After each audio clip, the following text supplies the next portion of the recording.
자, 아주 오랜만에 뭐 돌아가는 상황 이야기하려고 잠깐 좀 보는 걸로 하겠습니다.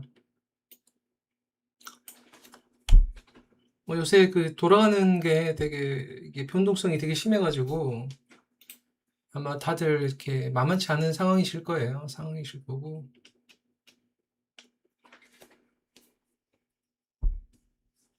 그러니까 돌아가는 상황 자체는 이제 알고 살아야겠죠. 우리가 그 AI라는 세계에 살고 있고 이제 그 부분에 대해서 이해를 하지 못하면은 이게 자본의 흐름을 추적해낼 수가 없어요. 그래서 그 AI 상황이 어떤 거고, 이제 어떤 문제가 있고, 어떤 기회가 있는지를 좀 알아놔야지.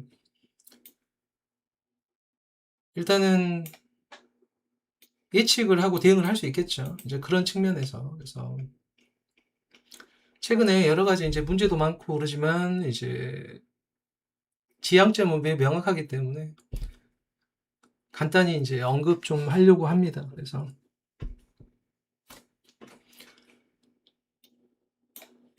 그러니까 오늘은 특히 이제 그 여러분들께서 이제 되게 의아한 부분이 있을 거예요. 이제 의아한 부분이 도대체 왜 이렇게 너를 뛰나? 막 이게 이제 굉장히 의아하실 거예요. 그러니까 뭐 여기 너무 너를 뛴다. 이게 정신이 너무 없다. 이게 뭐 정신을 못 차리겠다. 막 이런 게 이제 보통 흔히 생각할 수 있는 그런 상황이죠. 그래서 그런 이유가 무엇인지에 대해서 아주 간략히 이제 생각해보는 정도의 시간을 갖도록 하겠습니다. 그래서 거의 한 몇 달 만인 것 같죠? 한 뭐 몇 달 만인 것 같아요. 몇 달 만인 것 같고 그동안 많은 일이 있었고요. 우리는 지금 인플레이션 시대에 살고 있고 그 인플레이션을 이기기 위해서 무엇인가를 열심히 해야 되는 이제 그런 상황이죠.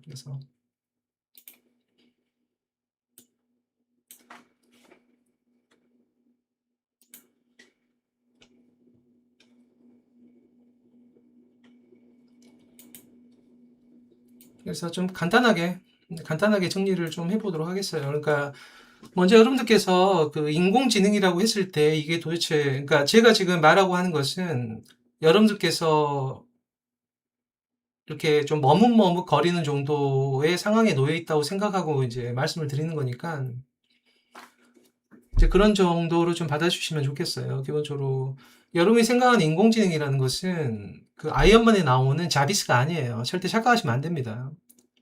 아이언맨에 나오는 자비스라는 것은 일반 인공지능을 넘어선 슈퍼 인공지능에 해당돼요. 그래서 여러분이 일반 인공지능을 어느 정도 생각하시면 되냐면은 여러분이 이제 불을 어렸을 때 경험을 했단 말이에요. 그러면은 뜨겁잖아요. 그러니까 어린아이도 불 옆에 가까이 안 가요. 왜냐하면 뜨거우니까. 이게 불에 대해서 처음 경험한 거고 처음 학습한 거죠. 인간이. 그런데 인간은 묘하게 불이 뜨겁지만 불이 갖고 있는 장점을 동시에 깨닫게 되거든요. 그게 이제 밝다는 거죠. 그래서 굉장히 밤이 오면은 불을 켜려고 하고 불을 켜게 되면은 불을 통해 살 수 있는 작업을 또 생각하게 되고 뭐 고구마를 꼬먹는다든가 아니면 밤에 뭐 책을 읽는다든가 아니면 음악을 듣는다든가 이런 것들이 어떤 확률적 계산이 아니고요. 인간의 추론 능력에 따라서 자연스럽게 전개되는 사유의 영역이에요. 우리가 그걸 사유라고 하잖아요. 그러니까 인간은 그런 식으로 하나의 학습을 통해서 두세 개의 추론을 해내는 그런 사고를 갖고 있단 말이죠. 이제 그걸 우리가 신경망적으로 연결했다고 말을 하는 것 뿐이고, 지금 여러분께서 말씀하신 인공지능은 정확히 어떤 거냐면은, 우리와 같지 않아요, 결론은. 전혀 같지 않고, 지금 이 우리가 말하는 인공지능의 시작이라는 거는 트랜스포머예요. 트랜스포머. 그래서 이 트랜스포머라는 거는 엄밀히 말하면 어떤 거냐면요. 우리가 어떤 A라는 확률을 구해야 될 때요. A와 B 확률이 독립사건이면은 그냥 곱하기하면 되겠잖아요. 근데 그게 아니고 우리가 어떤 서비스를 여러분한테 제공을 할 때요. 그러니까 오늘 어떤 식으로 생각하시면 되면 제가 지금 A라는 이벤트를 한 거예요. 제가 오늘 공개 라이브를 하는 이벤트를 했고 여러분들은 지나가다 우연히 만났어요. 그냥. 그러면 둘이 만날 확률만 간단히 계산이 되는 건데 가만히 생각해 보면은 여러분들께서 저의 소식을 궁금해하던 이 조건 하에서 제가 공개 라이브를 한 거잖아요. 그래서 여러분과 저의 상호작용에 따라서 오늘 이 자리를 통해서 여러분과 제가 공감을 하게 된다는 거죠. 지금 트랜스포머 모델은 바로 이걸 기반으로 해요. 그러니까는 여러분과 제가 만난 게 우연의 일치가 아니라는 거예요. 여러분께서 저에 대해서 소식이 공급하던 차에 제가 공지를 올리고 여러분하고 만나게 된 거죠. 그러니까 결국 오늘의 목적은 뭐냐면은 여러분과 공개랍을 통해서 만나는 건데 그건 누구나 알고 있다고요. 근데 이게 조건부 확률은 똑같은 거예요. 그러니까 여러분들께서 저의 근황에 대해서 관심이 있는 찰나에 제가 공지를 올려가지고 오늘 이 자리가 있는 거죠. 예를 들어 여러분과 제가 우연히 만났다. 그러면 이거는 인과일이 하나도 없어요. 그냥 운이에요, 운. 운이라는 것은 확률 값을 계산할 때 분포가 없다는 거예요. 운에 100% 의존한다는 것은 확률 분포가 없는 거예요. 그러니까 예측도 안 돼요. 그냥 운이 좋으면 되고 운이 떨어지면 안 좋으면 안 되는 거예요. 그냥.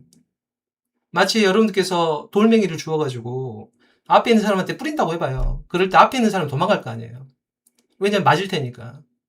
근데 10m 밖에 있는 사람은 가만히 있을 거 아니잖아요. 왜냐면은 안 맞을 것 같으니까. 그게 확률 분포거든요. 그래서 여러분들께서 지금 우리가 생각하는 인공지능의 기본 전제 조건은 뭐냐면은 이 전제 조건, 이 인공지능은 그냥 인간같이 하나를 학습한 후에 10개를 추론하는 신경망을 갖고 있는 조직이 아니고요. 그냥 어떤 분포에 기반으로 하는 확률값을 계속 계산하는 거예요. 그런데 그거를 운에 의존하지 않아요. 그러니까 확률이 존재하겠죠. 분포가 존재하고. 그래서 우리가 A라는 어떤 결과를 내야 될 때 어디까지나 B를 전제 조건으로 해요. 그 B가 뭐냐면 여러분께서 쉽게 생각하면 학습값이라고 생각하시면 됩니다. 그래서 A라는 추론이죠, 추론. 어떤 결과를 내야 되는 그 값을 계속 계산하고 있는 거예요. 그러니까 정확히 말하면은 확률 계산기예요. 트랜스포머는.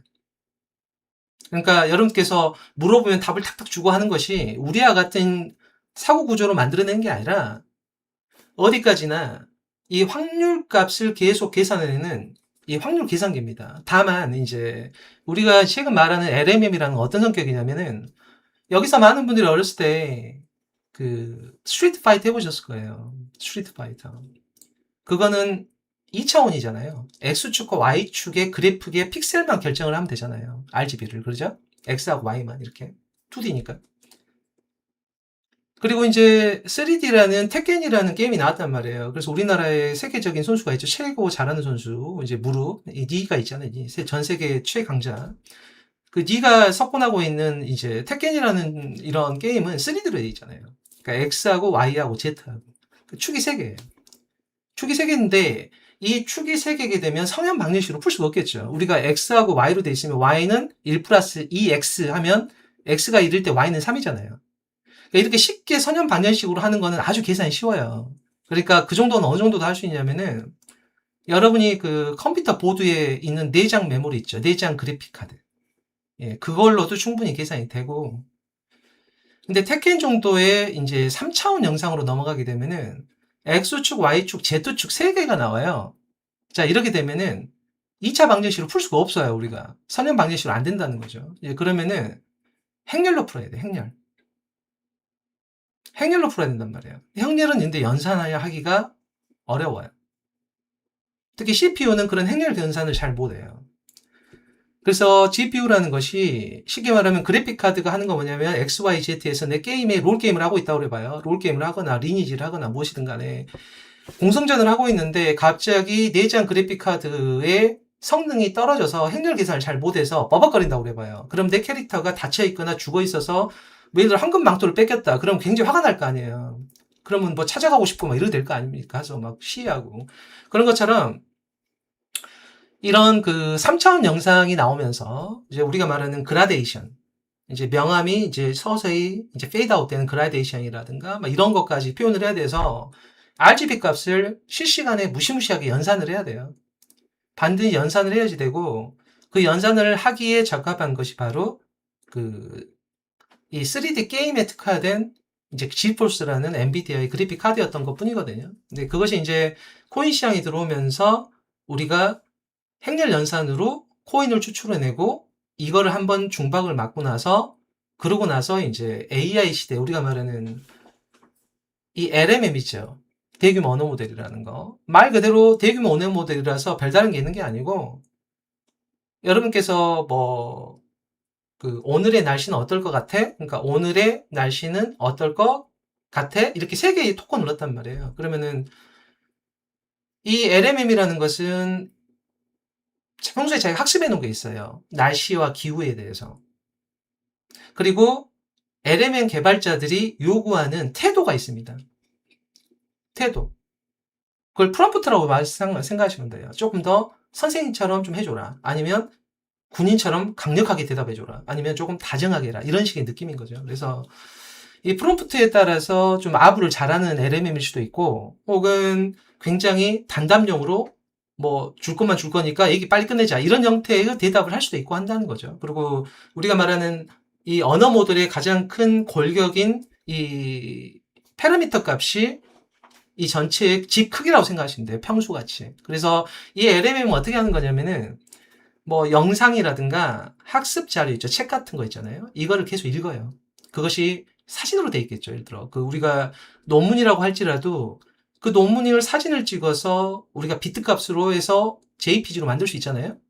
그러니까 LMM이라는 것은 기본적으로 뭐 하는 거냐면 작년까지만 해도요. 그냥 이런 사진을 읽는 거예요. 근데 사진을 읽을 때 그 사진의 정보 있죠. 그 정보가 선형방정식으로 읽은 형태가 안 돼요. 그래서 한 번에 빨아먹어야 되기 때문에 행렬값으로 연산을 해야 되는데, 예를 들면 이런 식이에요. 지금 천하장사가 있단 말이에요. 천하장사 한 명이 일을 잘할 수 있어요. 힘이 워낙 세니까. 그런데 초등학생 100명을 놔두고 예를 들어 뭐 콩알을 옮기기 이거라면 천하장사가 아무리 힘이 세더라도 혼자서 100명의 초등학생 이길 수는 없단 말이죠. 천하장사는 엄청나게 짧은 시간에 많은 뭐 나무를 깨기 이런 거, 대표적으로 뭐 정수 계산하는 거 있잖아요. 이런 거는 천하장사가 되게 잘해요. 이런 건 CPU가 되게 잘하는 거고, 우리가 말하는 학습에 들어가는 CPU라는 것은 초등학생이 한 300명 있는 거예요. 그래서 각 픽셀 같은 값을 빨리빨리 빼오라 이거예요. 그래서 연산하고, 연산만 하면 뭐예요? 뭐 이렇게 물리적으로 데이터 이동이 돼야 될 거 아니에요. 그러니까 그 옆에 이제 D램이라는 거 하나 붙였더니 연산량을 못 따라가요. 그러니까 여러분이 노트북 같은 경우도 PC도 그렇고 메모리가 부족하면 버벅대죠, 이게. 연산을 CPU가 해도 물리적 데이터 이동이 막히기 때문에 버벅 되는 거예요. 그러니까는 집으로 치면은 어머니께서 김밥을 계속 말고 계시는 거예요. 엄청 빠른 속도로. 그게 CPU예요. 근데 여러분이 먹는 속도가 떨어져요. 그럼 자꾸 이 김밥이 쌓일 거 아니에요. 김밥이 쌓이면 김밥이 부패하고 썩고 막 이렇게 될 거 아니에요. 그런 것처럼 그게 이제 메모리의 기능을 하는 거죠. 그러니까 여러분이 식구가 그러니까 외동이면은 김밥이 자꾸 남을 거고, 본인의 형제가 20명이다. 그러면 김밥을 만든 대로 족족족족 이제 소화를 하겠죠. 그러면은 선순환이 쫙 되는 거예요. 김밥 만들고 메모리는 싹 먹어치우고 여러분들은 무엇인가를 생산성을 만들어내고 이런 식이거든요. 그러니까 우리가 GPU라는 걸 통해서 행렬 계산을 해냅니다. 사진을 보거나 했을 때 픽셀 정보를 이게 계속 받아서 한 번에 어마어마하게 초등학생들이 계산을 해요. 그 안에 있는 코어들이 초등학생이라고 보시면 되는데, 힘이 세진 않는데 단순 반복 작업을 되게 잘하는 초등학생들이 있는 거예요. 그래가지고 이런 GPU는 기본적으로 이게 3차원 영상 있죠. 이런 거, 테켄 같은 거. 이런 거에 그라데이션이라든가 컨트라스트라든가 좀 테크닉 동작이 있을 때 문제가 없도록 영상을 재현하는 쪽에 아주 특화되어 있는 거고, 이 정도를 할 때는 D램 정도로 됐어요, 메모리가. 그런데 우리가 말하는 이제 인공지능 쪽으로 들어가게 되면은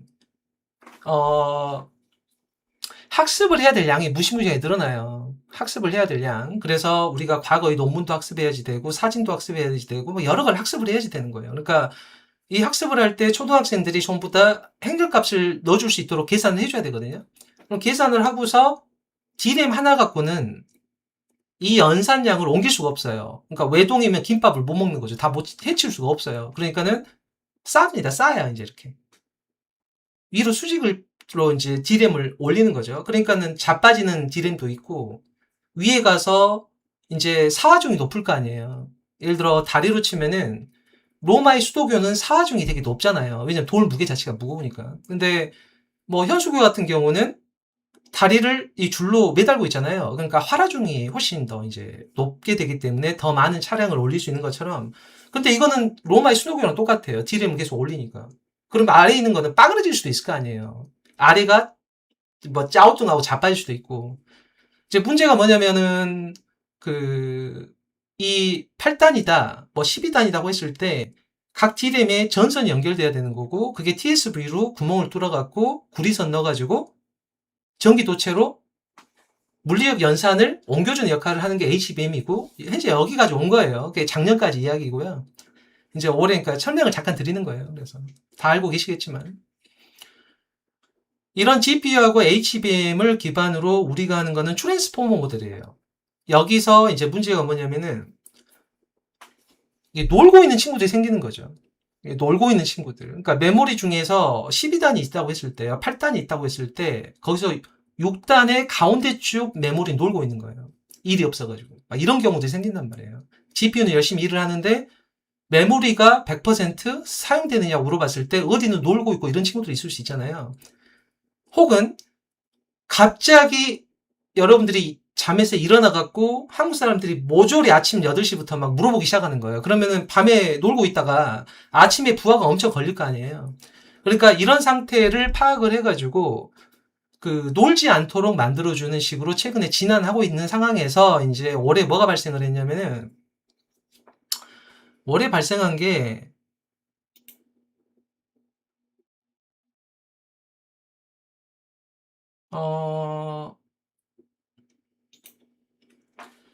그 발생한 게 뭐냐면은 이제 에이전트 AI라는 거예요. 에이전트 AI. 그게 뭐냐면은 여러분이 에이전트 AI는 어려운 개념이 아니에요. 지금 여기 손목을 하나씩 다 꺼내보세요. 자기 본인 손목 붙어 있잖아요. 다들 다 붙어 있을 테니까. 그래서 이게 챗봇이에요. 챗봇. 우리가 말하는 챗봇 기능이라고 생각하시면 됩니다. 그러니까 여러분이 물어보잖아요. 뭐, 재밌는 음악 같은 거 소개시켜줘. 그러면 이러한 손목이 움직이는 거예요. 손목이 할 수 있는 걸 보면은 먼저 긁을 수 있잖아요. 이렇게 긁을 수 있고, 때릴 수도 있고, 그 다음에 흔들 수도 있고, 돌릴 수도 있고. 이제 이게 LMM이라고 생각하시면 돼요.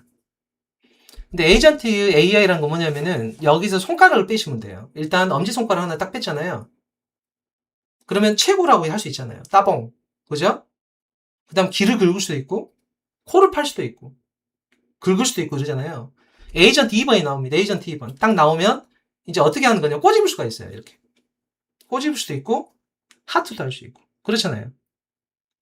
에이전트 3번까지 나오면은 뭐도 할 수 있냐면 이것도 할 수 있는 거예요. V. 손가락으로 3개면 피아노도 쳐요. 이제 이게 에이전트가 3개까지 나온 거예요. 에이전트가 5개가 나오면은 이제는 여러분이 원하는 모든 거를 대부분 할 수 있겠죠. 그러니까 에이전트끼리 협력을 하는 거예요. 이거하고 이거하고 이렇게 협력. 이렇게도 하고 이렇게도 하고 이렇게도 하고 이렇게도 하고 그럴 거 아니에요. 그럼 이 손가락들이 다 에이전트라고 생각하시면 됩니다. 모체는 LMM이에요. 똑같다니까요. 여기 똑같은데 여기서 손가락들이 이거 나오냐 이거 나오냐 이렇게 나오냐 하면서 여러 가지 일을 하는 거예요. 이게 협업이 협업. 이게 이제 우리가 말하는 에이전트 AI. 여전히 트랜스포머 기반이에요. 그러니까 트랜스포머로는 일반 인공지능으로 갈 확률은 거의 제로입니다. 기술적으로 안 돼요. 전혀 다른 길이라서. 그래서 여러분이 생각하시는 뭐 자비스가 지금 나올 거냐, 거기는 택도 없는 소리고요. 뭐 제 생각에는 지금 이제 에이전트 AI에서 이제 협업을 통해 가지고 여러분이 원하는 업무, 예를 들어 여러분이 그 엑셀을 하나 만들어요. 1번이. 그리고 2번한테 PPT로 바꾸라고 설명을 하는 거예요. 그럼 엑셀과 PPT가 만들어져 있죠. 3번은 워드로까지 만들어주라. 그럼 3개가 움직이면서 워드, 엑셀, 파워포인트까지 만들어주는 거예요. 이게 에이전트 AI예요. 이걸 쓰시려면은 토큰을 내셔야 돼요. 충전하시라고. 토큰을 충전하시라고. 지금 에이전트 AI에서 제일 잘한다는 게 엔트로픽이에요. 엔트로픽이고, 그 다음에 오픈 AI가 있고, 제미나이는 이제, 제미나이 3.5가 나왔을 때, 이제 시대에서 기대했던 것은 TPU는 행렬 계산기입니다. GPU랑 비슷하긴 한데 특화된 거예요. 어디에 특화되어 있냐면은, 구글이 자체 개발한 연산 알고리즘이에요. 그게 텐서플로우거든요. 그러니까는 GPU는 대체 불가능해요. 결론적으로 말하면. GPU는 어떻게 말을 해야지 움직이냐면 똥또로 딩땅 딩땅 띵 이렇게 말해야 움직여요. 그게 뭐냐면은 쿠다라는 언어 체계에서만 움직이게 돼 있어요. 이거는 엔비디아가 수십 년 동안 어마어마하게 구축해 놓은 언어 생태계라고 생각하시면 되고요. 엔지니어들이 여기서 벗어나는 확률은 거의 제로예요. 벗어날 수는 없어요. 그리고 이제 구글은 GPU가 아니라 이제 자신의 TPU라고 하는 이 텐서플로어라는 알고리즘 하에서 TPU로 학습을 시킨다고 말을 하는 거고요. 그래서 GPU에 대한 의존도를 줄인다가 되지만 좀 이따 설명을 하겠지만 또 그것도 아니에요. 그러니까 구조를 설명해 보면은 지금 우리가 작년에 LMM이 나왔잖아요. 손목이 나왔단 말이에요. 그래서 손목으로 긁기도 하고 때리기도 하고 이렇게 흔들기도 하고 여기까지 했단 말이에요. 그러니까 여러분이 뭐 좋은 음악 소개시켜줘, 어떤 상품이 더 좋은지 비교해줘, 아니면 내가 이런 질문인데 어떻게 생각해, 뭐 번역해줘, 이런 것까지 됐단 말이에요. 근데 지금 하는 에이전트라는 것은 손가락들이 움직이는 거예요. 이제 이 구조를 좀 보면은요, 이게 우리가 손가락이 움직이려면은 첫째는 강도를 조절해야 되잖아요. 그러니까 센서, 그러니까 얼마큼 거치냐, 만질 수 있는 센서도 있어야 되고, 이걸 움직이는 그 물리적 힘도 있어야 될 거 아니에요. 그죠? 그러니까 얼마큼 악수를 하는데 이렇게 할 거냐 아니면 이렇게 할 거냐. 그러니까 따봉을 할 때 이렇게 할 거냐 이렇게 할 거냐 이게 결정을 해야 되잖아요. 그러니까 힘 조절 같은 거 어떻게 할 거냐면은 이거는 GPU가 하는 게 아니에요. 이건 GPU가 하는 게 아니고 우리가 그 엔진을 보면은 풀리라는 게 있어요. 이게 도르래처럼 동그랗게. 그 우리가 타이밍 벨트 같은 걸 볼 때요. 엔진 쪽에 보면 벨트 쪽을 보면은 여기 풀리라고 동그랗게 돌아가는 것들이 있거든요. 그런 것처럼 이 손가락에 여기 풀리 같은 게 하나씩 붙어요. 그러니까 얼마큼 세게 조절할 건지, 어느 정도 속도로 움직일 건지, 이렇게 조절하는 그 장치가 하나씩 붙는데, 그게 뭐냐면은, 여러분이 제일 잘 아는 그 CPU라는 거예요, CPU. 그래서 이런 손목이라고 할 수 있는 LMM. LMM은 손목이지, 이게 사람 몸뚱이가 못 돼요. 그러니까 LMM은 일반 인공지능으로 못 간다고요, 기술적으로. 트랜스포머 형태로는 안 돼요. 전혀 다른 알고리즘이 아마 나와야 될 거예요. 근데 현재 우리가 알고 있는 것은 손목까지는 우리가 작년에 개발해낸 거예요. LMM이라고 해갖고. 그래서 손목을 움직일 때는 띵따르 동땅 띵땅 띵 이렇게 말하면 똥따라 띵땅 움직인단 말이에요. 이게 쿠다로 말해야 돼요. 쿠다로. 그럼 손목이 움직여요. 이렇게. 그래서 여러분이 원하는 거 긁어주고 이렇게 한단 말이에요. 이렇게. 이렇게까지 했고 올해는 여기서 손가락이 나왔다고 생각하면 돼요. 이렇게 손가락이. 이제 손가락이 나오는데 이제 문제가 뭐냐면은 이 손가락이 아까 말했지만 움직이려고 그러면은 어느 정도 각도로, 어느 정도 세게로, 어느 정도 빈도로 움직일지 결정해야 되잖아요. 이거를 할 때 이렇게 해서 이렇게 하면 이거 놀려먹는 거잖아요. 이렇게 하고 말해야 되는데 계속 반복하면 사람들이 이게 놀린다고 그럴 거 아니에요. 그죠? 그러니까는 여기에 뭐가 붙냐면 이거를 컨트롤할 수 있는 CPU가 붙어야 돼요. 손가락에. 손가락마다. 그럼 CPU가 연산을 했어요. 어느 정도 빈도로 계산해갖고 움직이라고 명령을 할 때 이 연산을 물리적으로 이동을 시키고 처리를 해줘야 되잖아요. 그러면은 이 CPU에 메모리가 붙어야 돼요, 또.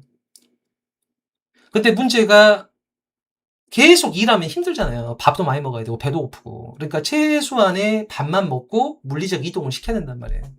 이 데이터에 연산된 데이터의 값을. 그때 필요한 게 뭐냐면, 우리가 말하는 모바일용 DRAM이라는 거 있죠. LPDDR. 요런 거가 에이전트 각 손가락마다 CPU하고 LPDDR이 세트로 이렇게 붙어요, 이렇게.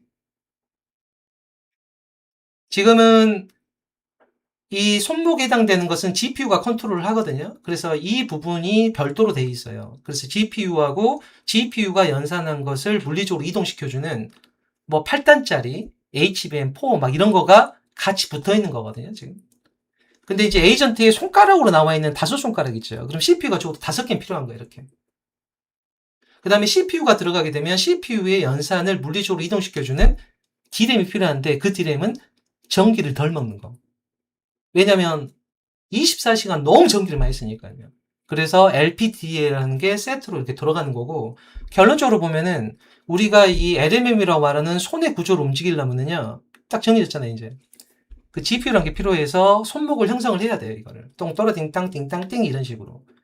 그리고 이 손목이 움직일 때의 물리적 데이터를 이동시키기 위해서 HBM이라는 거 무조건 필수예요.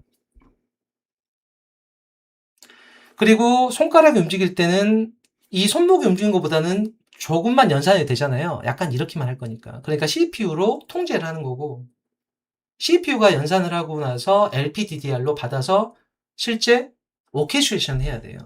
그 오케스트라 지휘자가 지휘하듯이. 이게 이제 우리가 말하는 에이전트 AI의 핵심이라고 생각하시면 돼요. 이렇게.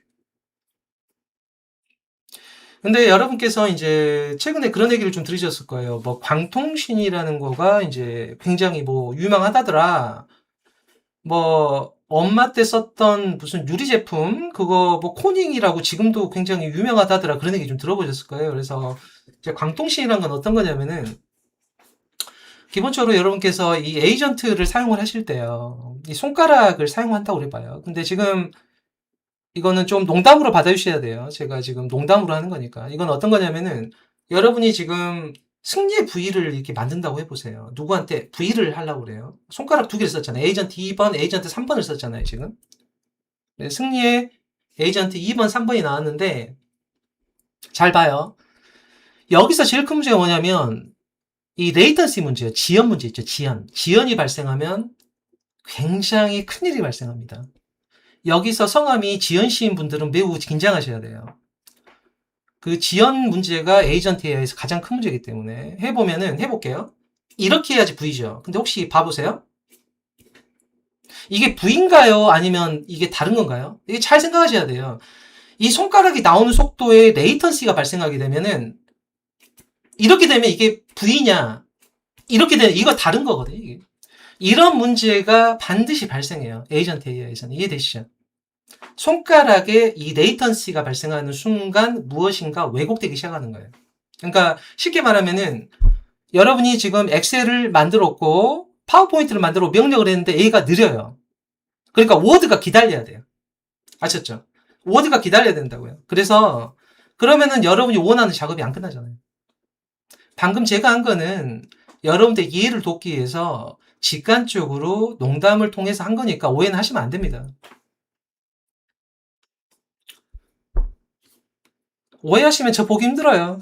거듭 말하지만 저는 별로 그렇게 안 해도 상관없습니다. 그래서 여러분들의 그 협조가 필요하고, 저는 여러분들을 이해시키기 위해서 사용했을 뿐이지 오해를 하시는 거 굉장히 곤란해요. 그러면은 안 만나면 그만인 거니까. 간단한 거예요, 세상은. 그렇잖아요.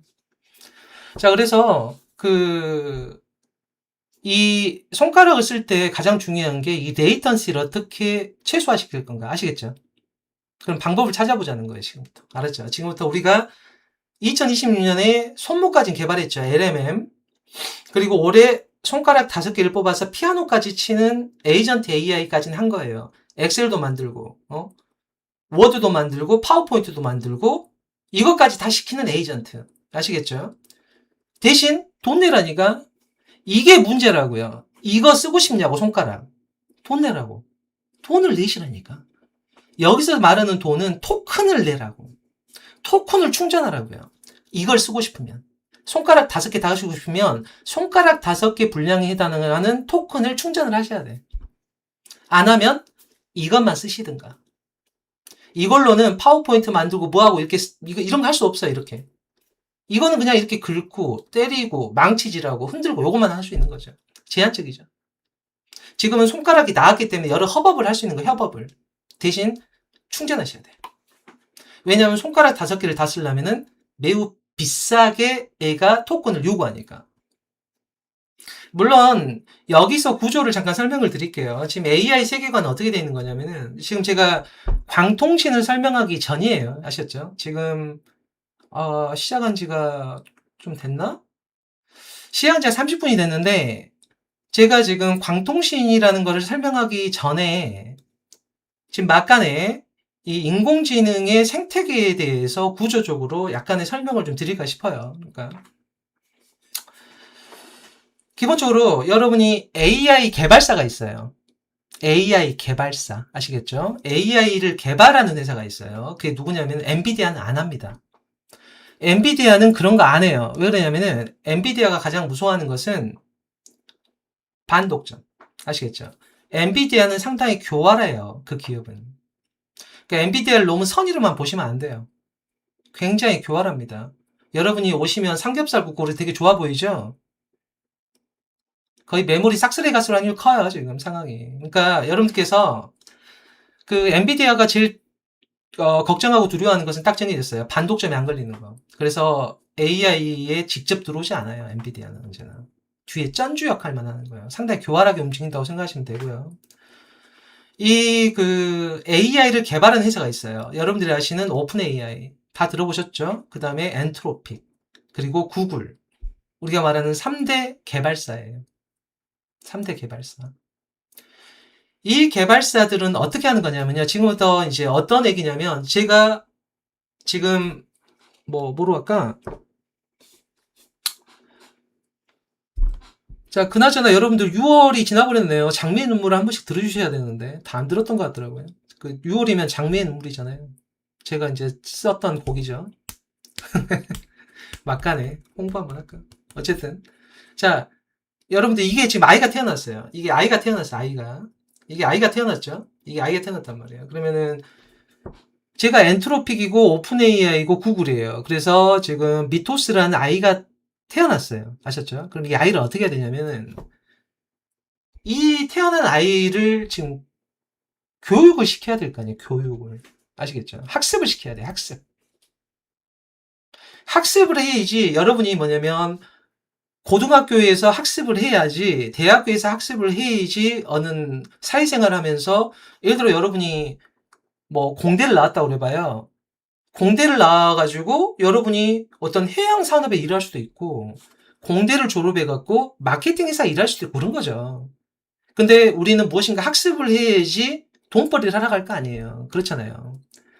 그러니까 여러분들께서 이 아이를 학습을 시켜놓으면은 예를 들어 공업고등학교를 보내놓으면은 이 아이가 삼성전자의 공장에 갈 수도 있을 수도 있고 어떤 아이는 뭐 이렇게 조선회사에 입사해서 거기서 돈벌이를 할 수도 있고 어떤 아이는 뭐 기계 산업에 이제 투신해서 열심히 일을 할 수도 있고 그런단 말이에요. 그래서 여러분이 기본적으로 이 아이가 태어났다고 했을 때는 이 아이를 학습을 시키셔야 돼요. 아시겠죠? 이 학습을 시키는 언어가 이거예요. 여러분이 한번 들었어요. 똥따라 딩땅 똥땅 띵 이게 바로 쿠다라는 언어입니다. 아시겠죠? 여러분께서 공부해 빨리 안 해? 그럼 얘가 공부를 안 해요. 못 알아먹어. 공부하는 단어는 이렇게 말씀하셔야 돼요. 똥따라 딩땅 띵 이러면 얘가 공부 시작해요. 이게 쿠다라는 언어 체계예요. 자, 무슨 말이냐면은 여러분이 지금 엔트로픽이에요. 오픈 AI란 말이에요. 근데 구글은 말하는 건 틀리니까 이건 좀 더 말하고 이 양사 같은 경우는 이 아이를 탄생시켰어요. 미토스라는 아이가 태어났단 말이에요. 지금. 클로드라는 아이가 태어났어요. 그럼 이 아이를 학습시킬 학교로 보내야 될 거 아니에요. 학교로 그죠? 그 학교가 뭐냐면은 여러분이 많이 들어봤던 하이퍼스케일러예요. 대표적으로 여러분들께서 아마존 AWS 들어보셨죠? 그리고 마이크로소프트 애저라고 들어보셨죠? 그리고 구글의 클라우드라고 들어봤을 거 아니에요. 이게 전 세계 3대 학교입니다. 이 태어난 AI가 단일 학교예요. 1등이 아마존의 AWS, 2등이 마이크로소프트의 애저, 3등이 구글의 클라우드예요. 그래서 여러분들께서 이 아이를 새 학교에 보내는 거예요. 그래서 여러분이 예를 들어 구글에 입학을 시켰어요. 이 아이를. 자, 근데 구글은 아까 제가 자체 언어 체계에 있다고 그랬죠. 텐서플로우라고. 통팅, 팅팅, 땅 이런 식으로 해요. 지금 쿠다라는 거는 띵띠리 동땅 띵땅 띵 이래야 말 알아먹고 구글의 텐서플로우는 탕, 팅탕, 띵똥 이렇게 알아먹는단 말이에요. 그러니까 서로 언어가 다르죠. 근데 구글도 학교를 운영을 해야 되기 때문에 입학생을 받아야 돼요. 근데 기본적으로 다 어떤 아이들이 나오냐면은 쿠다라는 언어만 통하는 아이들이 태어난단 말이에요. 이게 AI라고 그래요. 그러니까 엔트로픽하고 오픈 AI는 똥따라 딩땅 똥땅 띵이라는 쿠다라는 언어만 아는 아이를 이렇게 태어나게 만들어요. 그러면 구글 같은 경우도 나도 돈벌이 해야 되니까 이 아이랑 같은 언어를 써줘야 돼요. 그러니까 이중 언어 구조를 갖게 돼 있어요. 뭐냐면 구글도 쿠다의 언어를 씁니다. 똥따라 딩땅 똥땅 띵 하면서 서로 가르치고 한단 말이에요. 근데 구글도 자기 아이가 있잖아요. 자기 아이. 그 자기 아이는 이 제미나이라는 아이예요. 제미나이 아이라는. 이 제미나이는 TPU라는 텐서플로우 알고리즘으로 팅, 통탕, 팅팅 이렇게 하면 얘가 학습을 해요. 그러니까 이 두 개를 동시에 받아들이고 있는 거예요. 이게 무슨 뜻이냐면은 구글의 클라우드도 똥따라 딩땅 똥땅 띵 하는 이 쿠다 생태계를 이해한 교실을 만들어줘야 돼요. 쉽게 말하면은 엔비디아 GPU를 무조건 집어넣어야 된다고요. 엔비디아 GPU가 연산을 하면 물리적 데이터가 이동을 시켜야겠죠. 그러니까 HBM 무조건 따라와야 되는 거고. 그러니까 구글도 당연히 엔비디아 GPU하고 HBM을 세트로 같이 삽니다.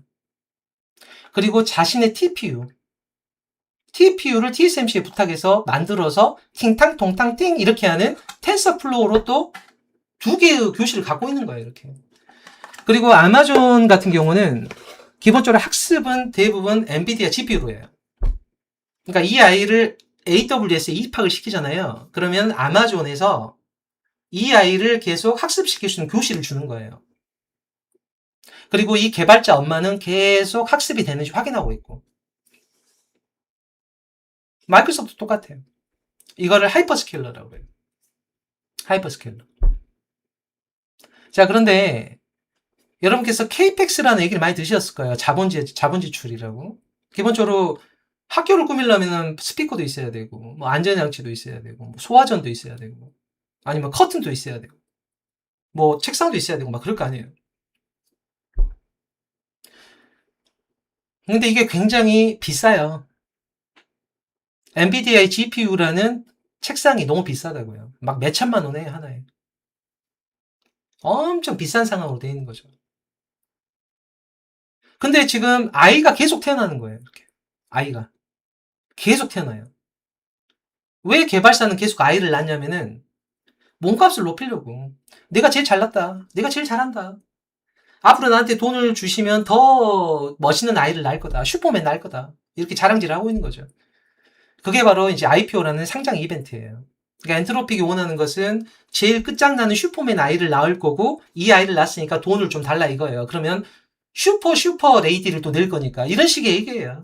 그래가지고 하이퍼스케일러는 이 슈퍼맨을 받았어요. 그리고 학습을 시켜야 되니까 엔비디아 GPU를 무지무지하게 내야 되고 HBM 무지무지 사야 되는 거예요. 자, 근데 이게 끝이 아니고 이 아이가 학습이 돼 있다고 그래봐요. 이제 학습이 됐어요. 이제 슈퍼맨으로 학습이 됐어. 나는 하늘을 날 수 있다. 학습됐고 나는 땅을 탈 수 있다. 학습이 됐고 나는 우주로 날아갈 수 있다. 학습이 됐어요. 학습이 다 된 상태예요. 자, 그러면은 여러분께서 노래를 부르는 거예요. 뭐 어디선가 누구라도 무슨 일이 생기면 노래를 부르잖아요. 이 여러분이 지금 부탁하는 거예요. 그게 이제 추론을 요구하는 거죠. 도와달라고. 그럼 이 슈퍼맨으로 학습된 아이가 도와주러 갑니다. 그때 도와줄 때 이걸 뭐라고 하냐면 추론이라고 그래요. 그러니까 제가 보통 십몇 년 전부터 썼던 단어인 추론 있죠, 추론. 제가 연역적 추론이라는 단어를 예전부터 많이 쓰잖아요. 그래서 그 추론 말하는 거예요. 이렇게 추론을 하는 거예요. 그러니까 저랑 비슷합니다. 학습된 상태에서 여러분이 물어보면 답을 주는 추론을 계속 반복해 주는 거예요. 근데 이 추론을 할 때는 학습하고는 달라요. 그러니까 추론을 할 때는 배웠던 거를 슬쩍 한번 훑어요. 슬쩍 한번 훑거든요. 슬쩍 한번 훑고서 정답을 토큰을 배열해서 여러분한테 답을 줘요. 토큰 계산기를 통해 갖고 계산하고서. 근데 이 추론을 할 때는 이 GPU를 사용하면 너무 가성비가 안 나와요. GPU는 굉장히 비싼데 여러분이 자다 일어나가지고 내일 먹을 라면은 떡라면하고 치즈라면 네가 선택해줘. 이런 걸 물어보면은 슈퍼맨 입장에서는 도하러 가서 되게 어이가 없는 거죠. 그러니까 쉽게 말하면 이런 상황이에요. 막 그 냉장고를 새로 샀어요. 막 비싼 거를. 그래갖고 전화를 다급하게 전화가 왔어. AS를 가봤더니 좋은 원인을 안 낀 거예요. 막 이런 상태가면은 여러분이 막 짜증나고 그럴 거 아니에요. 그러니까 GPU가 이렇게 짜증난다고요. 이렇게 간단한 것들을 너무 많이 물어보니까요. 그래서 이렇게 여러분이 슈퍼맨을 데려다가 여러분이 집에서 김밥 말아라. 슈퍼맨 데려다가 여기 못질 좀 해줘. 이런 식으로 하면 슈퍼맨이 어이가 없을 거 아니에요. 슈퍼맨 정도 되면은 뭐 땅을 파줘. 아니면 다리가 무너진 거를 연결을 해줘. 막 이렇게. 우주선을 구해줘. 막 이런 정도 하면은 슈퍼맨이 일을 할 거 아니에요. 그러면 정도면 일할 만한데 여러분이 집에서 이 슈퍼맨한테 그 못질 좀 해달라고. 여기 줄 좀 잡고 있어 보라고. 막 이런 식으로 하면 슈퍼맨이 한숨 쉬고 있을 거 아니에요. 이게 GPU한테 그런 일을 시키면 안 된다는 거죠. 그래서 이 추론을 할 때 토큰을 우리가 개발사한테 충전을 하잖아요. 그럼 개발사는 충전을 시키는 이유는 학습이 목적이 아니라 결국 추론을 해갖고 돈을 계속 벌려는 목적인 거고요. 이 학습을 해주는 공간이 하이퍼 스케일러들이 하는 거예요. 그리고 추론 역시 하이퍼 스케일러랑 우리가 접속을 해야 돼요. 아셨죠? 그러니까 여러분께서 와이파이나 인터넷이 연결돼 있을 때 물어보면은 지금 하이퍼 스케일러한테 간 거예요. 그 질문이. 그럼 거기를 통해서 학습된 걸 한번 훑고서 추론 결과가 여러분 컴퓨터에 나오는 거거든요. 그러니까 하이퍼 스케일러들 입장에서는 못을 박아달라. 뭐 줄을 좀 잡아주세요. 나 없을 때 화분에 물 좀 주세요. 이런 추론 서비스를 원할 때는 GPU를 쓸 수가 없죠. 워낙 비싸니까. 그러니까는 추론칩을 직접 개발하는 거예요. 대표적으로 이제 아마존의 트라이늄. 이런 것들이 추론칩 전용이에요. 그러니까 여러분께서 듣는 빅테크의 칩 개발이라는 거는 99.9% 추론칩이라고 생각하시면 돼요. 그러면 학습에 있어갖고 엔비디아 GPU는 대체할 수 있느냐? 현재로서는 불가능합니다. 구글이 TPU로 학습을 했다고 그래서 그럴듯했었나? 최근에 구글 제미나이가 보이는 것은 메모리가 부족한 게 눈에 보이죠. 그러니까 메모리가 부족하게 되면 버벅대요. 여러분께서 컴퓨터라든가 노트북을 사용해 보시면 CPU가 아무리 최첨단이라도 메모리가 부족하잖아요. 그럼 물리적으로 데이터 연산한 걸 옮기지를 못해요. 그러니까 버벅버벅 된단 말이에요. 그래서 구글은 최근에 제가 아무리 봐도 메모리 부족한 게 눈에 보여요, 이게. 이제 그런 상황이고. 여기서 이제 그 구조적으로 하나 더 설명을 하자면은 여러분께서 그 데이터 센터라는 얘기를 들어보셨을 거고 네오클라우드라는 또 단어를 들어보셨을 거예요. 그건 서로 다른 개념이에요. 데이터 센터는 뭐냐면요. 여러분들께서 혹시 단기 이사해 보신 분들은 사용해 보실 수도 있어요. 뭐냐면은 여러분들께서 집을 수리할 거예요. 인테리어를. 그러면 한 달 정도 짐을 빼야 되잖아요. 그러면 여러분은 새로운 집을 구하기도 그렇고 그럼 어떻게 할 거냐는 거죠. 그럼 어떻게 할 거냐면은 컨테이너 박스 같은 걸 빌려주는 사람들이 있어요. 그런 업체들이. 그러면 우리 집에 있는 짐을 보니까 컨테이너 2개면 다 되겠다 이거죠. 그러니까 컨테이너에 짐을 다 넣어줘요. 한 달 동안 보관해줘요. 그런 친구들이 있어요. 그게 누구냐면 데이터 센터예요. 데이터 센터는 어떤 개념이냐면은 정의가 뭐냐면 여러분이 지금 아마존이고 마이크로소프트고 구글이에요. 세계 3대 하이퍼스케일러라고 아시겠죠? 세계 3대 하이퍼스케일러인데 지금 이 아이가 계속 태어나요. 그러니까 학습할 방이 모자라. 근데 학습할 방을 만들려니까 돈이 너무 많이 들어. 돈이 너무 많이 드니까 회사채도 발행해. 그리고 유상증자까지 하고 있는 상황이에요. 그러니까 이 아이를 더 맞추려면은 더 빚을 내야 되는 거예요. 그러니까 하이퍼스케일러들도 부담될 거 아니에요. 자, 그러면은 엔트로픽이나 오픈 AI 개발사랑 얘기를 해보는 거예요. 아니, 아이를 또 낳으실 거냐고. 그러니까는, 이번에는 슈퍼 울트라 베이비를 낼 거라고. 이러면은 하이퍼스케일러가 가슴이 철컹한 거죠. 그 아이까지 받으려면은 더 방을 만들어야 되고, GPU 더 사야 되고, HBM 사야 되니까 돈 너무 많이 든다고. 그러면은 엔트로픽이나 비토스가 큰 소리를 치는 거예요. 토큰을 받아갖고 돈을 줄 거라고. 이렇게 말을 해요. 근데 우버 같은 회사에 세보니까 토큰을 너무 쓰는 거야, 직원들이. 정말 적당히 좀 해야 되는데. 여러분들께서 아는 길도 내비게이션 켜고 가죠, 보통. 혹시라도 단속 카메라 있을까봐. 그렇잖아요. 원래 내비게이션 나오기 전에는 지도 보고 댕겼어요, 사람들이. 아니면 길을 외우거나. 그래서 인간 맵이네 그런 사람도 있었단 말이에요. 근데 내비게이션이 아니고 핸드폰이 나온 다음부터 여러분들께서 지도 보고 댕긴 사람이 있어요? 아는 길도 단속카드만 있을까봐 내비게이션 켜놓고 그거 보고 다닌단 말이에요. 이렇게 의존 쪽이 되는 거죠. 근데 그게 나쁜 건 아니에요. 왜냐면은 지도를 미리 공부할 시간에 내비게이션을 실시간으로 보고 운전만 하고 그 남은 시간은 다른 일을 하면 되니까 생산성이 높아졌겠죠. 그러니까 언제나 한쪽 부분만 보고 비난하거나 그러면 안 됩니다. 이 세상 살아가는 것이. 그런 것처럼 하이퍼스케일러 입장에서 어떤 거냐면은 너가 슈퍼 베이비를 놔가지고 우리가 학습시켜서 추론까지 지금 우리 방에서 하고 있는 학교에서 임대료 잘 낼 수 있냐고 물어보는 거예요. 오픈 AI한테. 애기 엄마한테 물어보는 거예요. 보육비 잘 내줄 수 있냐고. 그 애기 엄마가 그냥 신났어요. 나 잘 벌 수 있다고. 막 돈 많이 줄 수 있다고. 얼마 버시냐고. 10,000원 버는 거예요. 근데 나 이번에 이 슈퍼 울트라 베이비 맡으려면은 1,000,000원 투자해야 되는데 10,000원 갖고 되겠냐고 이제 물어보는 거예요. 그러니까 엔트로픽이 내가 이번에 상장해가지고 1억을 땡겨가지고 1,000,000원 일시불로 줄 건데 시끄럽게 하냐고 자꾸 그러는 거죠. 아시겠죠? 이제 그런 관계예요. 근데 하이퍼스케일러가 너무 부담스러운 거예요. 너무 부담스러워.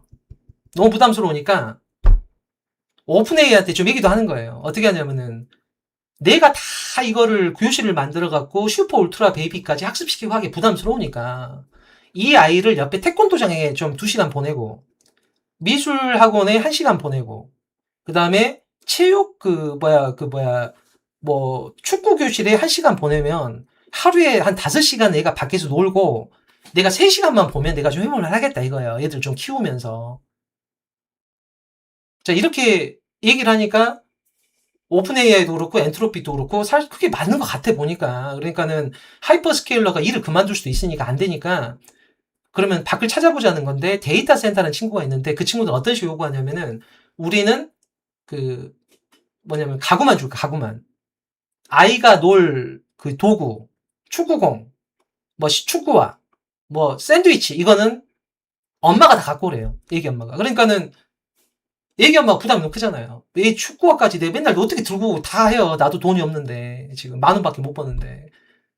자, 그러니까 또 어떤 사람들이 나오냐면은 미래 이 아이가 슈퍼 베이비 맞냐고. 그러니까는 애기 엄마가 고개 끄덕끄덕 하는 거예요. 그 다음에 하이퍼스케일러들도 이 아이가 슈퍼 베이비라고. 막 이런 얘기를 하는 거 보니까는 돈이 될 것 같단 말이에요, 나중에. 그러니까는 우리가 가구도 우리가 만들고 거기에 애기 먹을 샌드위치 그리고 축구화 심지어 그 뭐 음악까지 우리가 다 꾸며놓을 테니까 2시간씩 보내라고 하루에 요렇게 제안하는 애들이 있어요. 그 대장이 누구냐면 네비우스라는 그런 회사예요. 여러분이 들어봤던 뭐 네비우스 뭐 사이퍼 마이닝 뭐 테라 울프 막 들어보셨죠? 막 이런 친구들이 그런 가구도 가지고 있고 자기가 돈을 들여가지고 축구공도 준비하고 음악도 준비하고 물도 준비하고 안전장치 다 준비하는 그런 친구예요. 이런 친구들을 뭐라고 그러냐면은 네오 클라우드라고 그래요. 그러니까 구조가 어떻게 되어 있냐면은 애기 엄마가 이 슈퍼 베이비를 낳았어요. 그러니까 이 베이비를 학습시켜야 된단 말이에요. 학습시키는 이유는 이 애기 엄마가 나중에 돈을 벌고 싶은 게 목적이거든요. 돈 어떻게 버냐면 토큰이라는 걸로 충전해서 돈을 버는 거예요. 그래서 이 아이를 맡아주고 학습시켜줄 보육시설 있죠. 그게 3대 하이퍼스케일러예요. 여기에다 임대료를 주는 거예요. 하이퍼스케일러는 그 임대료가 굉장히 클 것 같아요. 막 1억씩 벌 것 같아, 한 달에. 그러니까 지금 이 아이를 학습시키기 위해서 교실도 만들고 책상도 놓고 막 안전장치 놓고 막 난리가 난 거죠. 그런데 내가 달마다 버는 돈보다 이 슈퍼 울트라 베이비를 학습시키기 위한 그 교실을 만드는 비용이 더 들어가요. 너무너무 들어가는 거예요. 왜냐면 이 아이가 슈퍼 울트라 베이비라서 뭐 나부로 뭐 30m를 만드는 방을 만들어 뭐 이런 식으로 돼 있다는 거죠. 그래가지고서 사람들이 보니까 이 보육 시설 있죠. 하이퍼스케일러라는 친구들 가만 보니까 너가 버는 돈보다 지출이 너무 심한 거 아니냐고. 이렇게 자꾸 의심을 하는 거예요, 지금. 그러니까 옆에 네오클라우드 친구들은 그렇게 힘들게 왜 그래 사시냐고, 형님께서는. 우리 조금 규모는 적어도 태권도 특화형 3시간 학습 프로그램 있다고. 여기 소화전도 있고, 그 다음에 애가 다쳤을 때 바를 약도 있고, 배고플 때 먹을 간식도 있고, 다 준비돼 있으니까 좀 보내라고. 대신 임대료 달라고. 이런 식이에요. 그러니까는, 이제, 이 슈퍼 울트라 베이비가 써야 되는 언어를 만든 사람 있죠. 엔비디아. 똥따라 딩땅 똥땅 띵. 이 쿠다라는 언어를 만든 그 엔비디아라는 사람은 아빠에 해당됩니다. 아빠. 그러니까 결국은 아빠가 가만 보니까 애기 엄마가 슈퍼 베이비를 낳았잖아요, 지금. 슈퍼 베이비를 학습을 잘 시키려면은 보육시설에 임대료를 잘 내줘야 돼요. 근데 이 슈퍼 울트라 베이비를 이게 학습을 시키려면은 워낙에 장치비가 많이 들어가는 거예요. 그러니까는 보육시설에서 힘들다고 자꾸 불평을 하죠. 지금 빚쟁이 돼버렸다고. 그러니까 옆에 네오클라우드라는 친구가 2시간 동안 축구 교실에서 맡아주겠다. 이렇게 나오는 거예요. 그러니까 애기 아빠인 젠세낭이 가만 보니까 전체적으로 이 아이가 잘만 키워놓으면 똥따라 딩땅 똥땅 띵 띵따라 똥땅 이렇게 쿠다로 계속 말하면서 전 세계에 내가 징기스칸이 될 것 같은데 젠세낭 입장에서는 그러면 이 생태계를 꾸리려면 어떻게 해야 되느냐 그러니까 젠세낭이 뒤에서 돈을 꺼내는 거예요. 그래서 누구를 주냐면은 애기 엄마한테 용돈도 주고 네오클라우드 있죠. 그 축구 코치 축구 교실 코치한테도 뒷돈 좀 주고 우리 애 잘 좀 보라고 돈 없으면 이 돈으로 해갖고 얘기 먹고 하면서 계속 꾸려 가보라고. 하이퍼스케일러한테 뒷돈을 주고 막 이런 식이에요. 그러니까 누군가는 그러면은 얘기 아빠가 얘기 나가지고 자기가 훈련시키고 자기가 출연시켜서 본인이 돈 벌면 어떻겠냐고 물어보면은 젠세낭은 치킨 먹고 그냥 잡니다. 대답을 안 해요. 왜냐면은 젠세낭 뒤에는 그 시카를 들고 있는 그 복면 쓴 어떤 검은 존재가 하나가 있어요. 반독점법이라고. 그러니까 그런 식으로 하면 뒤에서 칼을 꽂기 때문에 젠세낭은 뒤통수가 그냥 따끔따끔한 거예요. 그러니까 그런 쪽은 얘기를 별로 안 하고 있어요. 그래서 이런 생태계 속에 있는 거예요. 이해되시죠? 그래서 개발사가 있고 개발사에 이 아이 슈퍼 베이비를 훈육시킬 수 있는 그 이 보육시설인 하이퍼스케일러가 꼭 들어와야 되고 그 하이퍼스케일러들은 여러분이 말하는 회사 인트라넷 있죠. x86 서버 정도가 아니에요. 그거는 애들 장난. 왜냐면 그 안에 계산량이랑 연산량이 제한되어 있기 때문에 여러분이 삼성전자 홈페이지 접속한다고 해서 거기서 맨날 물어보고 하지 않잖아요. 지금 AI처럼 예전에 뭐 챗봇이 약간 있긴 했지만 그러니까는 CPU 정도의 연산에 DRAM 조금 넣어갖고 연산된 걸 물리적으로 넘기는 정도로 홈페이지 정도는 충분히 가능하고 인트라넷은 상관이 없다는 거예요.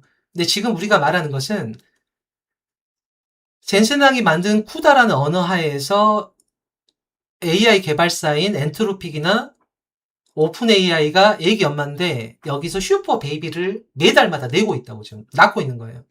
그 아이가 나중에 슈퍼맨이 될 거라서 슈퍼맨이 되면 지구도 구할 수 있거든요. 그러니까 이 아이를 훈련을 시키고 학습을 시켜줘야 돼요. 이거를 담당하는 보육시설이 하이퍼스케일러. 근데 하이퍼스케일러는 슈퍼 베이비라서 워낙에 다 깨부시기 때문에 견딜 수가 없어요. 그리고 얘가 다른 거는 말을 안 먹고 오직 똥따라 딩땅 똥땅 띵 이 쿠다 언어밖에 모르거든요. 그러니까 이거를 꼭 쿠다 언어를 할 수 있는 이 젠센항의 언어 번역기인 GPU를 꼭 집어넣어야 돼요. 근데 GPU가 들어가는 순간 워낙에 행렬 계산을 많이 하기 때문에 연산이 많기 때문에 물리적 이동을 DDR 1층으로는 안 돼요. 그러니까 8층, 12층까지 연결시키는 TSV로 구리선으로 연결시켜갖고 엄청나게 연산량을 한 번에 옮길 수 있는 능력자를 넣어줘야 되거든요. 그러다 보니까 열도 너무 많이 나요. 뜨끈뜨끈 하거든요. GPU도 뜨겁지, HBM도 뜨끈뜨끈하지. 그러니까 이것도 냉각도 해야 될 거 아니에요. 근데 이 GPU나 HBM이 전기를 얼마나 먹어요? 여러분들이 내일 아침에 일어나서 또 막 물어볼 거 아니에요. 그러니까 전기를 하도 많이 먹으니까 옆에다가 이제 SMR 을 넣어볼까. 그건 택도 없는 소리라고 그런 사람도 있고. 그러면 연료전지밖에 답이 없구나. 바로 옆에다가 바로 부르면 오는 블룸 에너지라든가 이런 친구들이 당연히 인기몰이를 할 수밖에 없는 거죠. 이런 식으로 생태계가 돼 있어요. 생태계가. 그리고 네오클라우드는 옆에 태권도장이라고 생각하시면 되고 뭐 이런 정도의 형태로 지금 돼 있는 거예요. 돼 있고 벌써 1시간이 됐네. 자, 이제 광통신이라는 것이 왜 이제 중요하냐 정도를 설명을 잠깐 드릴게요. 광통신이 왜 중요하냐면은 지금 작년에는 이 손목을 썼던 거예요. 손목으로 때려줘, 긁어줘, 흔들어줘, 돌려줘. 이게 이제 여러분이 말하는 챗봇이에요. 더 쉽게 말하면 여러분이 제미나이나 챗GPT 열어놓고 나 어떤 거 제일 상품 살려고 그러는데 너 어떻게 생각해? 이렇게 물어보면 손목이 까딱까딱 좋아요, 안 돼요, 이렇게 하고 설명해 주는 거야. 네, 이렇게 하는 정도예요. 이렇게 하는 정도고, 에이전트 AI는 여러 협업을 할 수 있는 구조가 된다고 제가 말씀드렸고, 이 협업을 할 때요, 아까 말했던 손가락이 늦게 나오면 문제가 생긴단 말이에요. 이 레이턴시 문제. 그럼 어떻게 할 거냐? 그러면 여러분이 우리가 전자를 이동할 때 구리선을 이용해서 이동시킬 수가 있어요. 근데 다만 저항이 있잖아요, 저항. 금속이라서. 여러분이 돈만 많으면 은으로 쓰시면 돼요, 은. 그러니까 여러분께서 태양광 패널 있죠? 태양광은 아인슈타인이 노벨상을 받았던 광전 효과를 기반으로 하는 거죠. 여러분들께서 은박지 그 마이크로웨이브에 넣어놓고 돌리시면 갑자기 불꽃 튈 거예요. 전자가 옆으로 튀어나온 현상이거든요. 그러니까 금속 표면의 전자가 아주 초단파의 에너지에 두드러 맞으면, 이렇게 두드러 맞으면, 이렇게가 아니라, 그러면은 전자가 튀어나가는 거예요. 그걸 불꽃이라고 하는 겁니다. 그러니까 번개가 전자가 방출된 현상이잖아요. 이 전자를 도체로 흐름을 잘 연계시켜주면은, 왜냐면은 낮에 우리가 뭐 자외선 있잖아요. 이쪽이 파장이 짧잖아요. 그러니까 금속 표면을 때려주면은 그 전자가 튀어나와요. 이거를 도체로 연결만 시키면 전자를 흘릴 수 있습니다. 그게 전류거든요. 그게 얼만큼 전압이 세냐 안 세냐의 문제지만, 그래서 태양광 패널에는 은을 써요. 왜냐면은 저항성이 훨씬 낮거든요. 대신 비싸요. 그러니까 우리가 칩과 칩을 연결할 때 이 은을 사용하면 좋지만 은은 비싸다는 거죠. 그래서 구리를 써요. 심지어 여러분이 어떤 렉과 렉을 연결할 때도 구리로 연결합니다. 왜냐하면 싸니까. 은으로 연결하면 너무 비싸요. 이제 그런 한계 속에서 구리를 쓰고 있는 건데, 문제는 구리는 저항이 높기 때문에 열이 많이 발생해요. 열이. 그 다음에 더 큰 문제는 속도가 떨어지고. 이거를 해야 될 때. 그러니까 누구한테 이거 하려고 그랬는데 이렇게 하고 10초 뒤에 이렇게 하면 그 사람 돌아서 가버렸잖아요. 그럼 하트를 못 한 거죠. 그렇기 때문에 이 레이턴시 문제 때문에 필연적으로 어떤 식으로 이 전자 신호를 보는 게 좋냐면은, 여러분께서 멀리 어렵게 볼 것도 없고요. 집에 이제 거실에 가보시면은 여러분들께서 그 유선 방송 같은 거 설치를 대부분 하셨을 테니까 그 단말기 뒤에 보면 옵티컬로 써졌을 거야. 옵티컬. 그 옵티컬이라고 써졌을 거야. 옵티컬. 아시겠죠? 여러분이 그 집에 좀 다 끝나고서 거실에 가셔갖고 그 셋톱박스 있죠? 셋톱박스. 유선 방송 셋톱박스. 그 뒤에 가만히 보시면은요, 옵티컬이라고 단자가 있을 거예요. 옵티컬이라고. 그게 바로 광신호 연결하는 그 광신호 단자예요. 구리선보다는 저항이 없고 빛의 속도로 연결되니까 속도가 빠를 거 아니에요. 그러니까 이렇게 할 수가 있다고요. 이렇게 되는 게 아니라. 아셨죠? 그래서 결국은 칩과 칩의 연결성이 있어갖고 어떤 식으로 진행이 돼야 되냐면은, 구리선으로 연결하는 게 아니라 칩과 칩 간에요. 예를 들어 이제 최근에 HBM 같은 거 이렇게 개발이 되고 있어요. GPU가 있는데 제 기억에 HBM4E 정도가 됐을 때 256개의 인풋 아웃풋이 나올 거예요. 256개 맞나? 제 기억에 막 그럴 거예요. 이거를 12단으로 세우고 맨 밑에 256개의 이제 인풋 아웃풋 단자를 열어놓는 거예요. 신호는 스루더 실리콘 비아를 통해서 12단을 동시에 사용하고, 이때 구글의 터보콘트라는 게 메모리를 적게 사용하면서 연산이 가능하다고 말하면서 한번 시장을 흔들었던 재료고, HBM은 계속 필요해요.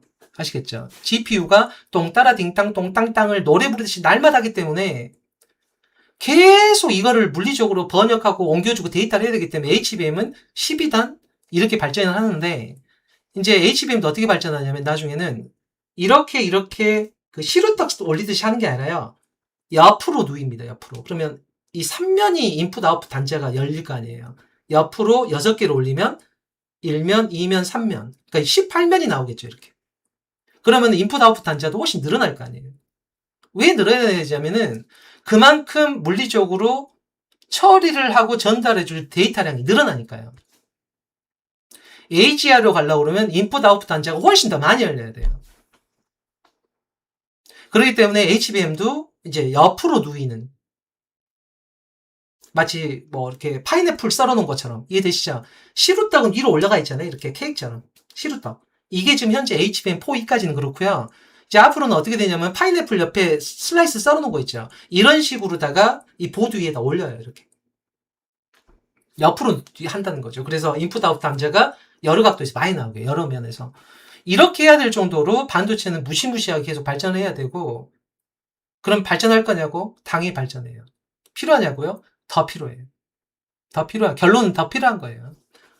자, 그렇고, 그 다음에 이제 여러분들이 좀 알아야 될 거, 설명을 추가적으로 하면은, 여러분들께서 최근에 뭐 샌디스크, 여러분께서 다이소를 애용하신 분들 입장에서는 샌디스크라는 회사를 봤을 때 굉장히 불편할 수도 있고요. 또 머뭇거릴 수도 있고, 어떻게 보면 굉장히 당혹스러운 감정을 가질 수도 있어요. 왜냐면은 그 샌디스크가 여러분이 아시는 USB 있죠? 맨날 뻥 나는 그 USB.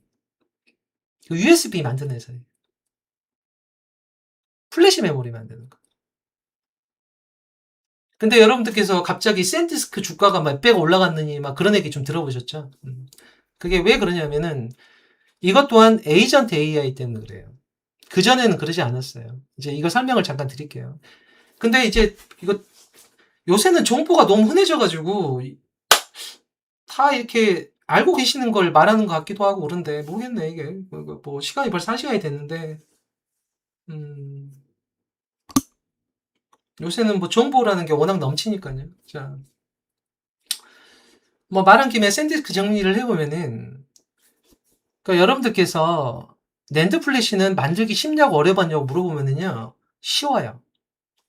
아셨죠? 샌디스크는 결론적으로 그러니까 우리가 말하는 낸드 플래시는 만들기 쉽냐 어렵냐고 물어보시면 쉽습니다. 기술적으로 훨씬 쉬워요. 아셨죠? 쉬워요. 자, 그런데 우리가 물어봐야 돼요. 그러면 왜 샌디스크가 그렇게 비싸냐고 물어보시면 되죠. 그렇게 쉬운 건데. 뭐 기술적으로 양지 메모리에 이제 웨이퍼 붙여서 하는 거 그런 거 얘기는 안 할게요. 그건 이제 너무 복잡하니까 쉽게 이제 결론만 말할 건데. 기본적으로 여러분께서 낸드 플래시는 형태가 있어요. TLC가 있고 QLC가 있어요. 둘 중에 어느 게 비싸냐면요. TLC가 비싸요. 그럼 비싼 거를 누가 할 거냐? 삼성이랑 SK하이닉스가 해요. 아시겠죠? 그러니까 여러분이 USB를 다이소에 살 때 샌디스크 써져 있잖아요. 샌디스크. 그러지 않나요? 샌디스크 써져 있잖아요. 샌디스크. 여러분들 이런 거 만드는 게 샌디스크가 하는 거예요. 이런 거. 이런 거가 샌디스크가 하는 거라고. 이런 거 하고 USB 있죠. 여러분 쓰는 USB. 그거 샌디스크가 하는 거거든요. 그러니까 여러분들께서 다이소에서 파는 건데 이거 회사의 주가가 이렇게 비싸다고 여러분이 굉장히 어이가 없다니까요. 어이가 없으실 거예요. 상황이. 충분히 이해가 돼요. 너무나 인간적이에요. 너무나 인간적이고 너무나 이해가 돼요. 진짜 당황스러우실 거예요. 너무나 이해가 됩니다. 인간적이라서. 근데 왜 샌디스크가 그렇게 주가가 올라가냐면 이유가 있어요. 몇 가지. 이제 정리를 좀 해드릴게요. 자, 기본적으로 손가락 5개가 움직인다고 해봐요. 이제 여러분이 손가락을 5개 움직이면 얘가 지금 움직였죠, 지금. 근데 얘가 지금도 움직였지만 일주일 전에도 움직였다니까요. 한 달 전에도 움직였다고. 쉽게 말하면 얘가 코딩하는 에이전트예요. 코딩하는 에이전트. 얘가 나하고 일을 할 때 6개월 전에 한번 해본 거예요. 그래서 이 코딩에 대한 시뮬레이션 같은 경우는 CPU를 통해서 샌드박스라고 해서 아이들 놀이터처럼 실제 집에 밖으로 따로 설치합니다. 왜냐하면 집이 망가지면 안 되니까. 그래서 샌드박스에서 CPU 통해서 시뮬레이션을 한번 해보고 6개월 전에 3개월 전에는 버전 2도 나랑 한번 해보고 이렇게 계속 노력을 했단 말이에요. 얘가. 그래서 이 손가락이 1년 전에 했던 거, 뭐 2년 전에 했던 거, 6개월 전에 했던 거, 짧으면 1년, 뭐 1일 전에 했던 거 이것들에 대한 기록이 있을 거 아니에요. 기록. 그죠? 이 기록이 없으면 이 에이전트를 다시 명령을 시킬 때요. 이 에이전트에 도움을 요구할 때 에이전트가 처음부터 다 계산을 합니다. 그러면은 코인을 10배를 내셔야 돼요. 저는 당신과의 기억이 하나도 없어요. 메롱메롱메롱 하고 있는 거예요. 손가락이 멈춰가지고. 내가 분명히 한 달 전에 너한테 지시한 게 있고 일을 같이 했잖아. 너 기억이 안 나? 근데 에이전트 AI가 나 기억이 안 나. 넌 누구니? 이래버린다는 거예요. 그러면은 야 1년 전에 거부터 다시 다 넣어야 되면은 토큰을 내놓으시라고 이렇게 된다면 이렇게. 그러면 이걸 쓸 수가 없잖아요. 그러면 이 에이전트 AI를 개발한 회사는 어떤 식으로 운영을 해줘야 되냐면은 우리가 1년 전에 손가락 움직였던 거, 요 히스토리 있죠. 이 기억을 하고 있어야 돼요. 그래야 우리가 토큰을 요만큼만 충전을 하고 6개월 전에 했던 거 불러가지고 다시 작업할 거 아니에요. 아시겠죠? 아시겠죠? 이게 어떤 거랑 비슷하냐면은 여러분들께서 도서관에 들어가시면 색인 있죠, 색인. 과학 K 뭐뭐 돼 있는 색인 같은 거 있죠. 도서관에도 색인 있잖아요. 인덱스가. 사용자를 위해서, 왜냐면 이 인덱스를 업고 도서관을 처음부터 다 뒤지라고 그러면요. 여러분이 도서관을 안 가요. 아시겠죠? 지금 도서관에 오면 입장권을 받을 거라고 내가. 그래서 내가 도서관을 운영할 생각인데 도서관에 들어오면 미아가 되게 생겼어요. 인덱스가 하나도 없다고 그랬을 때 직원한테 물어보면 제일 좋은 방법은요. 엘리베이터 타시고 5층 가셔서 다 훑어서 내려오셔서 본인이 찾으시면 된다고. 올라가면 힘들잖아요. 그럼 여러분들이 가겠어요? 안 가지? 들어가자마자 색인을 보고 매칭 찾아서 어디 D구역 가서 바로 찾아오면 되잖아요. 그 장기 메모리 말하는 거예요. 자, 바로 그 장기 메모리가 뭐냐면은 그게 바로 낸드 플래시가 하는 거예요. TLC하고 QLC 중에서 QLC가 하는 겁니다. 그게 어떤 뜻이냐면은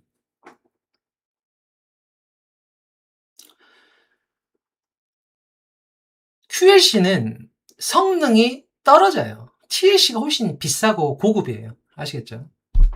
TLC가 훨씬 비싸고 고급이고요. QLC는 여러분이 다이소에서 괜히 사는 게 아니라 그런 타입이 QLC예요. QLC 특징이 뭐냐면 여러분 USB 써보면 느끼는 거 있죠. 읽고 쓰기가 빠릅니다. 아시겠죠? QLC의 장점은 읽고 쓰기가 매우 빠르다. 그게 특징이에요. 내구성은 떨어져요. 그래서 여러분이 USB를 자주 쓰면 1, 2년 있다가 뻥 나죠. 인식 안 되고. 그건 왜 그러냐면은 QLC는 원래 품질이 낮고요. 특징이 읽고 쓰는 것만 빠른 거예요. 이해되시죠? 그런데 지금 하이퍼스케일러들 입장에서도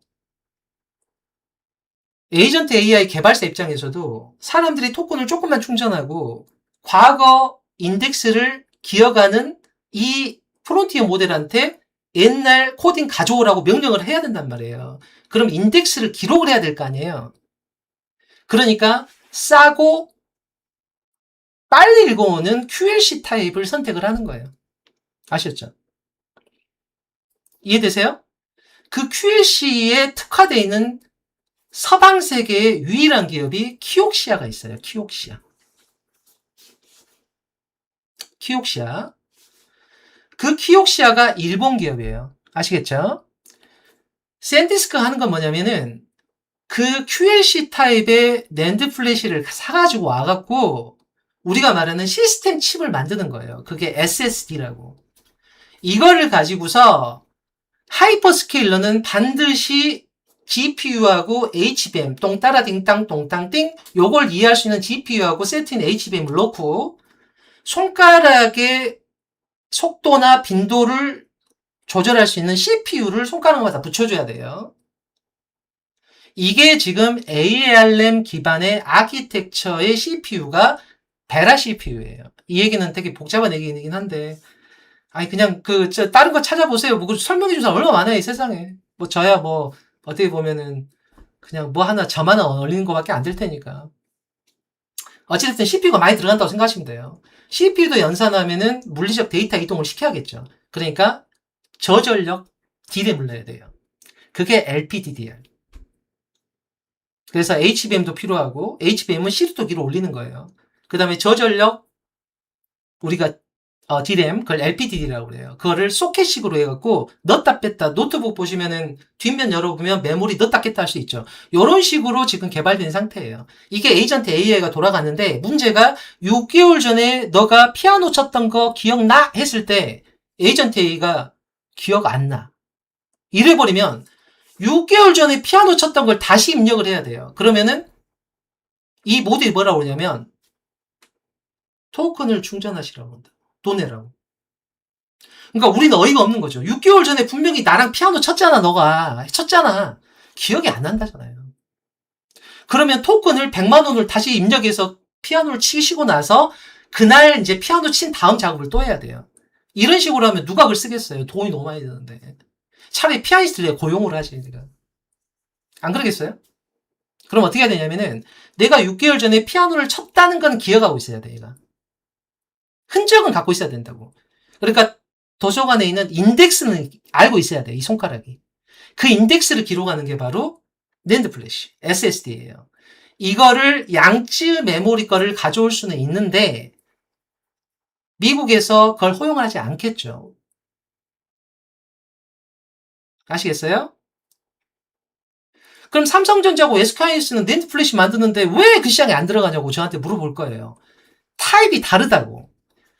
이 샌디스크는 예를 들어 파김치 전용이라고. 파김치를 굉장히 잘 만들고 삼성전자하고 SK하이닉스는 김장김치를 잘 만든 거예요. 김치인데 김장김치라는 굉장히 고급 제품을 잘 만들게 특화되어 있고 모든 생산시설이. 샌디스크는 파김치만 만드는 애예요. 파김치만. 그런데 세상에 반드시 파김치가 필요한 세상이 됐다고. 반드시. 아시겠죠? 혹은 물김치. 날씨가 점점 너무 더워져. 지금 김장김치를 먹고 싶은 게 아니라 물김치를 먹고 싶은 거. 워낙 더워지니까. 왜냐면 세상에 고구마를 자꾸 만들고 난 고구마를 먹고 김장김치를 먹을 수 있는데 김장김치는 너무 비싸잖아요, 만들려면. 물김치는 대충 물 부어서 만들면 되니까 마시면 시원하고. 그러니까 이걸 QLC라고 하는 거예요. 근데 문제가 뭐냐면은 여러분이 USB를 써보시면 알겠지만 보통 2년 지나면 뻥납니다. USB의 특징이. 3년을 쓰면은 여러분은 로또 맞은 거예요. 4년을 썼다. 그럼 여러분들은 어떻게 보면은 대통령이 될 만한 그런 큰 운을 갖고 계신 분이에요. USB를 4년을 썼다. 이 정도 돼버리면. 그 정도의 행운이 따라야 되는 거거든요. 그러면은 하이퍼스케일러들이 지금 도서관을 운영하는데 학교를 운영하는데 몇 반 적어야 될 거 아니에요. 그래야 예전에 누가 외부 손님이 왔을 때 매장님 몇 반 알고 찾아갈 거 아니에요. 수위가 알아서 하세요. 알아서. 본인이 알아서 찾는 거지. 나 몰라. 이래버리면 외부 손님이 오겠어요. 그 학교에. 네가 알아서 찾아오라고 그러면. 그러니까 그 학교에 매장님 몇 반이 적혀 있어야 된다고요. 그러니까 QLC에 낸드 플래시를 반드시 집어넣어줘야 돼요. 흔적을 기억하라고. 근데 문제가 뭐냐면 방금 말한 거. 한 2년 지나면 QLC가 뻥납니다. 특히나 왜 그러죠? 24시간 열받으니까. 이 하이퍼스케일러 갖고 있는 이 보육시설은 24시간 전기를 먹어요. 왜 그러냐면은 여러분이 일어난 시간에 누군가는 자고 누군가가 다른 나라에서 일어나서 막 물어보는 시간 여러분은 자고 이러니까 24시간 전 세계에서 계속 물어봐요. 막 이 슈퍼 베이비한테 우리 집에 못 박아줘. 우리 집에 라면 끓일 때 여기 물 좀 갖다 줘. 이런 사람도 너무 많은 거예요. 근데 예전에 어떤 사람이 너 나한테 물 가져왔던 기억 안 나? 근데 기억 안 난다고 하면 안 되는 거거든요. 그러니까는 그 낸드 플래시를 반드시 집어내야 되는 거예요. 아시겠죠? 근데 읽고 쓰기가 빨라야 돼요. 빨리 읽어야 되니까. 하고 읽어야지 추론 서비스를 째깍 해줄 거예요. 근데 추론 서비스가 기다리세요. 공짜자 공짜. 공짜자 공짜. 이래버리면 사람이 기다리겠어요, 여러분이? 버벅거리면. 알려줘. 파박 나와야 되잖아요. 그러니까 기억을 빨리빨리 해야 된다는 거예요. 그러니까 읽고 쓰기가 빨라야 돼요. 대신 내구성이 후져. 근데 서방에선 키옥시아가 이 QLC 기반이고 이거를 시스템 칩스로 만드는 게 샌디스크가 거의 유일하단 말이에요. 그러니까 샌디스크가 무시무시하게 사용되겠죠. 그 낸드 플래시가. 근데 이제 샌디스크는 그 웨스턴 디지털이라고 여러분이 하드디스크 제조사이거든요. 여기서 분사한 기업이에요. 스핀오프로. 그래서 대부분의 주식을 누가 갖고 있냐면 기관이 갖고 있어요. 그러니까 여러분이 샌디스크의 주식을 사고 싶으시면 미국 나스닥에 유통되는 주식은 총 주식수의 20% 정도밖에 거래가 안 돼요. 그러니까 적은 양으로 펌핑하기가 되게 좋아요. 물론 기술적으로는 양지 메모리가 들어오면 위협받을 수도 있어요. 물론 기술적으로는 양지 메모리가 아직 한계가 있어요. 웨이퍼 2장 붙여야 되는 그 기술 때문에. 그건 복잡하니까 안 하고. 어찌됐든 기술적으로 한계는 있지만 양지 메모리가 공급망에 들어오게 되면 샌디스크는 위험해질 수 있겠죠. 그러나 과연 이 장기 메모리에 해당되는 부분을 미국에 허용할 거냐라고 물어봤을 때 회의적이죠. 그런 거예요. 그래서 2,000불까지는 당연히 가는 거고 2,500불 이상이 갈 거냐 안 갈 거냐 이런 얘기가 계속 나오는 거예요. 지금 상황이.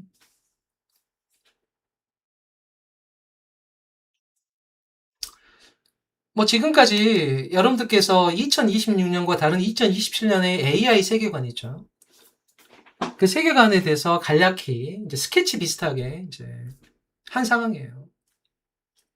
한 상황이고 뭐 이제 지금 제가 말씀드린 구조를 잘 이해를 하시면은 전체 신문 기사 같은 걸 보셨을 때 이게 어느 쪽에 해당되는 거고 이게 왜 이러는지 대충 이해는 좀 되실 거예요. 되실 거고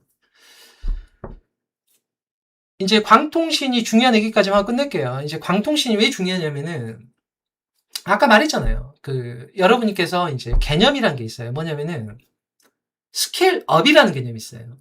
스케일업. 이게 어떤 거냐면은 여러분께서 가구를 살 때도 집에 시스템 가구를 들여놓은 경우가 있고 여러 브랜드의 다른 가구를 자기가 이것저것 골라서 집을 조합해서 인테리어 할 수도 있죠. 그렇잖아요.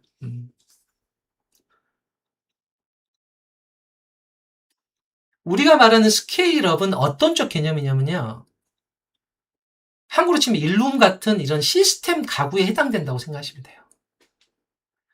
그러니까 우리 집 인테리어를 한 세트로 그냥 집어넣는 거예요. 그러니까 가전제품 깔맞춤을 삼성전자로 원세트로 집어넣는다. 이런 개념으로 생각하시면 돼요. 그러니까 렉을 있으면 4개 공간에 그대로 가구를 딱 집어넣으면 냉장고가 딱 들어가듯이 원세트로 끝나요. 그 시스템은 GPU도 들어가 있고 HBM도 들어가 있고 손가락을 움직이는 CPU도 들어가 있고 여기에 LPDDR도 들어가 있어요. 이거를 연결시키는 구리선도 들어가 있겠죠. 그리고 심지어 여기를 냉각시키는 냉각 체계도 소규모로 들어가 있는 거예요, 지금. 이게 하나의 냉장고 같이 만들어져 있어요. 그래서 이걸 렉 단위로 집어넣습니다. 이 냉장고, 이 체계를 보시면 이게 바로 스케일업의 개념이에요. 그러니까 여러분들께서 반대로 여러분이 냉장고 공간을 채울 때요. 냉동고는 다른 데서 하나 만들고 사서 놓고 2층에는 냉장고 하나 사서 올리고 이렇게 해도 돼요. 이렇게 하는 건데 렉단이라는 것은 이 렉의 통째로 집어넣는 개념이에요. 그래서 이 렉단위 안에서 얼만큼 연산량을 효율적으로 뽑아낼 수 있느냐. 그거를 다른 말로 말할 때 밀도라고 그래요. density. 얼만큼 밀도가 높느냐. 두부는 부피는 크잖아요. 근데 밀도가 낮죠. 그러니까 푸석푸석해요. 금은 부피는 조금이라도 밀도가 워낙에 촘촘하잖아요. 그 개념을 말하는 거예요. 그래서 이런 사람 키 높이만한 렉에다가 연산을 하고 특히 연산을 할 때 쓰는 언어는 똥따라 딩땅 똥땅 땡 이런 쿠다 언어를 쓴단 말이에요. 언어를 쓰고 나서 실제 이 언어를 물리적으로 데이터를 이동시켜야 되는 메모리도 들어가야 되겠죠. 그걸 HBM이라고 했고. 그리고 이 손가락이 움직였을 때 조절해야 되는 CPU, 오케스트레이션 CPU도 들어가 있어야 되고 CPU의 연산량을 이동시켜야 되는 LPDDR도 들어가 있어야 되고 이게 과연 어느 정도까지 밀도가 있게 빡빡하게 채워서 넣을 수 있냐 이 개념이에요. 이게 스케일업이라는 개념이에요. 스케일업. 여러분들께서 상식적으로 생각해 봤을 때 GPU가 있고 옆에 HBM이 이렇게 세워져 있단 말이에요. 이 둘 사이에 구리선으로 연결하는 것보다는 이렇게 베이비 원 모어 타임 구리선 연결하는 것보다는 빛으로 번쩍하면 훨씬 빠를 거 아니에요. 왜? 레이턴시가 가장 중요하니까 지금 이렇게 되는 거. 그러니까는 광통신이 이 GPU하고 HBM 연결되는 건 좋겠죠, 당연히. 더 좋은 건 뭐겠어요? GPU라는 1층에다가 HBM을 위로 세우면은 수직으로 바로 연결되잖아요.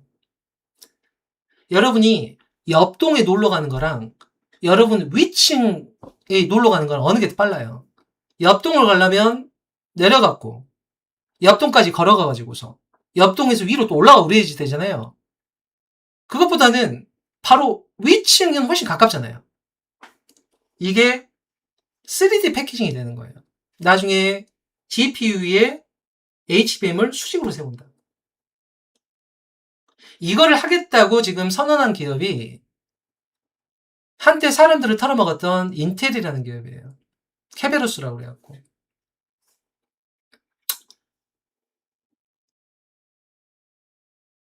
물론 GPU에 곧바로 HBM을 붙일 수만 있다면 무시무시하게 레이턴시가 줄겠죠, 지연이. 여기서 성함이 지연 씨인 분들은 오늘 본인이 주인공이라고 생각하시면 좋겠습니다. 주인공. 그리고 참고로 오늘 제가 라이브를 통해서 전하는 내용은 어떤 분들을 위해서 하는 거냐면 이 대격변의 시대에서 이렇게 가족을 위해서 최선을 다하는 그 모든 분들을 위해서 전하는 메시지로 이해해 주시면 좋겠어요. 그리고 현직에서 정말 고생하시는 엔지니어분들, 특히 반도체 쪽 엔지니어분들은 진짜 여러분들이 그 국가의 보배입니다. 국가의 보배. 저 같은 사람이 이런 말을 할 수 있는 자격도 안 되지만 지금 반도체 관련돼서 정말 그 불철주야 노력하시는 모든 엔지니어 분들은 여러분들은 자긍심을 가지셔도 부족함이 없어요, 진짜로. 그래서 정말 그 영웅들이에요, 영웅들. 영웅입니다, 영웅. 지금 다 영웅들이고 여러분들 어깨에 진짜 이게 국가의 미래가 달려 있어요. 그 우리 후손들의 미래랑. 이거는 단순한 산업 차원이 아니고 이게 이제 시클리컬이냐 이제 아닐 것이냐에 대한 얘기는 오늘 하진 않을 거예요. 시간이 너무 많이 지나가지고. 근데 결론적으로 메모리는 되게 많이 필요할 거고요. 이제 피지컬 AI로 가는 거는 아직 일러요. 뭐 지금 뭐 간병이 힘드시다면 오늘 제가 조금이라도 위로가 됐으면 좋겠습니다. 진심으로 위로가 되기를 원하고 있으시는 만큼 반드시 하늘에서 같이 봐주고 있을 겁니다. 분명히. 그래서 잘 되시리라고 생각해요. 그래서 오늘 저희 이야기가 좀 위로가 됐으면 좋겠어요. 위로가 됐으면 좋겠고. 뭐, 모든 분이 다 아는 얘기인데, 제가 뭐 얼추 그냥 점 하나 찍는 것 정도밖에 안 되니까. 그런 정도 생각을 하시고, 우리가 말한 스케일업은 아직은 일러요. 결론적으로 말하면. 스케일업은 조금 이릅니다. 제가 판단할 때 아직은 조금 이른 개념이에요. 왜냐하면 어려워요. 칩 간에 광통신호 연결시키는 게요. 이 레이저 정렬이 사람이 손으로 해야 돼요. 자동화가 안 됩니다. 이게 그래서 이 빛을 쏴주는 광원 있죠. 뭐 루멘텀 같은 게 그런 게 하는 거고 코이어런트라든가 뭐 셀레스티카 뭐 시에나 이런 애들이 다 그쪽 관련 애들인데 스위치라든가 이 정렬하는 게 너무 손이 많이 가요. 그래서 지금 칩 간에 정렬이 안 되면 바로 빵 날 거 아니에요. 그렇기 때문에 스케일업은 아직은 좀 이른 것 같아요. 확실히 이른 것 같고 지금 여러분이 광통신의 수요가 많은 쪽은 스케일 어크로스요. 스케일 어크로스. 그래서 데이터 센터가 예를 들어 지금 행당동에 있고 그리고 데이터 센터 B가 이제 안산에 있다고 해봐요. 그러면은 지금 성동구의 데이터 센터가 되게 바빠요. 일이 많이 밀렸다고. 그러면은 안산에 있는 데이터 센터가 일을 좀 논하서 해주면 좋잖아요. 더 쉽게 말하면 여러분들 가끔 비행기를 혹시 타보시면은 난 아시아나를 탔는데 캐세이 퍼시픽을 타라고 한다든가 이런 경우가 있잖아요. 스타 에어라인스 그런 거. 이제 그런 종류인 거예요. 그래서 기본적으로 이 데이터 센터라는 것은 워낙에 전기를 많이 먹고 워낙에 냉각을 많이 해야 되니까 냉각팬이 워낙에 많이 돌아가요. 그리고 실제 여러분이 오디오 좋아하시는 분들은 앰프의 출력 트랜스 있잖아요. 출력 트랜스. 여기서 험 하고 험이 떠요. 찡 하고 뜹니다. 이런 것처럼 구리선을 워낙 도배를 해놓으면요. 험 소리도 굉장히 많이 나요. 그리고 냉각팬 돌아가는 소리. 24시간 전기 먹고. 그러니까 이거를 계속 키우게 된다고 능사가 아니에요. 왜냐면 주변에 전기를 공급을 못 하니까는요. 그러니까 성동구에 데이터 센터를 하나 만들면은 안산에 하나 만들고 평택에 하나 만들고 이렇게 이제 만들어 온다는 거죠. 근데 이게 유기적으로 노는 친구가 있으면 안 되는 거예요. 데이터 센터가. 그러니까는 연결해야지 될 거 아니에요? 그 개념이 스케일 어크로스라는 개념이에요. 그래서 이런 스케일 어크로스 개념에서 떨어져 있으니까 지연이 생길 거 아니에요. 다시 한번 지연 씨가 또 등장했어요, 오늘. 지연 씨가 굉장히 많이 등장을 하고 있어요. 이 지연 씨가 또 발생한단 말이에요. 그러니까 이 서로 다른 위치에 놓여 있는 데이터 센터들 간의 협업 구조가 잘 이루어져야겠죠. 실시간으로. 지연되면 안 되고. 이제 그러니까는 속도가 문제일 거 아니에요. 그래서 광통신 쪽이나 광섬유 같은 거가 제작이 많이 돼야 돼요. 특히 그 길게 광섬유가 스케일 어크로스 때문에. 지금은 현실적으로는 스케일, 그러니까 렉 단위의 밀도를 높이는 거기다가 광 신호를 주는 광 스위치라든가 광 트랜시버라든가 뭐 광섬유를 넣는 것은 기술적으로 쉽지가 않아요. 패키징이 어려워갖고. 대신 데이터 센터들이 떨어졌을 때 연결시키는 것은 광 케이블이 굉장히 많이 필요해요. 그러면 강 케이블을 만든 대장이 누구냐면 여러분이 할머니도 쓰고 여러분도 쓰고 하는 그 코닝이라는 유리 제품 만드는 회사 있죠. 이제 그게 이제 유리 섬유를 통하는 이제 광 케이블 전문 제작 업체거든요. 이제 그런 식으로 생각하시면 되고 이제 기본적으로 이렇게 데이터 센터 같은 게 늘어나잖아요. 연산량이 늘어나잖아요. 전기를 워낙 많이 먹어요. 결론적으로 말하면 전기를 워낙 많이 먹기 때문에 전기를 줄이는 게 굉장히 중요해요. 내가 어떤 일꾼을 내가 썼어요. 그래서 내가 일당을 20만 원 주기로 했는데 이 일꾼이 우리 집에 와서 밥을 먹는 게 30만 원을 먹어요. 실제 내가 20만 원 주고 내가 20만 원을 벌라고 그랬는데 이거를 그 과일을 수확해가지고서 40만 원에 팔고 20만 원 일당으로 주고 20만 원 내가 가지려고 그랬거든요. 근데 이 일하러 오신 분이 30만 원을 먹어버리면 내가 10만 원 마이너스잖아요. 이해되시죠? 이런 게 지금 발생한 현실이에요. 밥을 워낙 먹어요, 전력을. 너무 많이 먹으니까 저전력 반도체가 반드시 들어가야 돼요. 길게 보면은. 그리고 전력을 모아놨다가 아침에 여러분이 내일 일어날 거 아니에요? 그럼 무시무시하게 또 물어보기 시작할 거 아니에요? 그러니까 전류를 땜에 막았다가 필요할 때 확 보내주는 MLCC라는 이런 특수반도체도 필요합니다. 그래서 일본의 무라타가 대장이죠. 뭐 한국의 삼성전기라든가 막 이런 것들도 다 필요한 거예요. 그래서 여러분들께서 뭐 오늘 말씀드린 정보 정도를 좀 구성을 잘 해가지고서 이제 신문을 좀 보시면은 대충 이게 어떤 소식인가 보다. 이게 어떤 쪽 이야기인가 보다. 아, 이게 이런 쪽인가 보다 하고 감은 잡으실 수 있을 거라고 생각해요. 그래서 여러분들께서 지금 이제 변동성이 되게 큽니다. 변동성이 너무 큰데 일단은 제가 말씀드리는 것은 약간 기초 개념이에요. 지금 어려운 개념은 아니고. 그러니까 전체 스케치만 한 거예요. 그러니까 정밀 묘사는 아닙니다. 그냥 약간 크로키 같은 거를 잠깐 했어요. 여러분들의 이제 이해를 돕기 위해서 전체적으로 크로키로 하면 윤곽은 이렇게 생겼다고 말씀을 드리는 거고, 실제 이제 정밀 묘사 들어갈 때는 이제 훨씬 더 이제 난이도가 높아지겠죠. 어렵게 되고 그렇게 되는 건데, 결론적으로 일단 말씀을 드리면은 피지컬 AI는 아직은 일러요. VLM하고 VLA 대립이 있는데 이 얘기는 좀 복잡한 얘기예요. 근데 이걸로 가려면은 젠슨항의 아이디어가 있긴 한데 아직은 멀어요. 아직은 멀고. 자, 그런데 다음 테마가 뭐냐? 2027년에 에이전트 AI가 나왔고 2028년에 뭐냐고 물어봤을 때 아직은 명확하지 않은데 핵심은 코인으로 돈벌이 할 수 있냐 없냐. 이 검증의 시기가 좀 들어가야 돼요. 검증의 시기가 들어가야 되고 이게 검증이 안 될 것 같으면 여러분이 되게 고통을 받을 거예요. 그래서 지금 올해는 변동성이 심하긴 하겠지만 일단 여러분이 조심해야 될 게 어떤 거냐면은 오픈 AI는 오픈을 하면 안 돼요. 오픈 AI는 조금 위험합니다. 너무 빚쟁이에요. 아무리 봐도. 2차 전지는 우리나라의 순환매로 좀 돌아오지 않을까요? 그런 생각이 좀 들고 지금 이제 우리에게 필요한 거는 코스닥이 점프해줘야 돼요.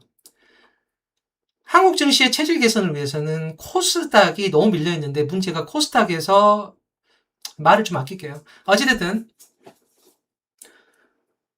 지금 장기적으로 보면은 메모리는 계속 필요하냐고요? Yes. 계속 필요합니다. 계속 필요해요. 낸드 플래시는 계속 필요하냐고요? 계속 필요해요. 근데 여러분들께서 마지막에 이걸 정리를 해주겠는데 선행하는 개념이 있고 후행하는 개념이 있어요. 이걸 구별 잘 하셔야 돼요. 이 생태계에서. 투자에 임하기 위해서는. 선행한다는 것은 GPU나 HBM처럼 이 필요 조건을 말하는 거예요. 이 에이전트 AI를 작동시키기 위한 언어 체계, 띵따라 띵땅 똥땅 띵 이런 GPU나 HBM 쪽은 선행에 해당되는 체계고요. 이 친구들이 투입되는 데이터 센터가 있잖아요. 이쪽 친구들은 후행적 성격을 가져요. 후행적. 코인은 10월까지 기다리셔야 돼요. 10월까지는 박살나게 돼 있어요. 그래서 코인은 지금 만지시면 안 됩니다. 그래서 후행적이란 건 뭐냐면은 데이터 센터가 들어가야지 뜨끈뜨끈하니까 열도 좀 식히고 냉각도 해야 될 거 아니에요? 데이터 센터가 들어가야지 에너지도 계속 전기도 먹여야 될 거잖아요. 그러니까 이것도 후행적인 거예요. 데이터 센터가 돼야지 스케일 어코를 쓰든 스케일 업이든 간에 광통신도 집어넣을 거 아니에요. 그러니까 이런 쪽은 후행적 성격을 가져요. GPU나 메모리 쪽은 선행적 성격을 갖고. 그러니까 이쪽이 먼저 반응하고 그럼 바꿔 말하면 결론은 뭘까요? 선행적 성격에 대해서 돈이 너무 많이 들어서 못하겠어 이래버리면 후행적 성격은 못 따라오겠죠. 그럴 거 아니에요.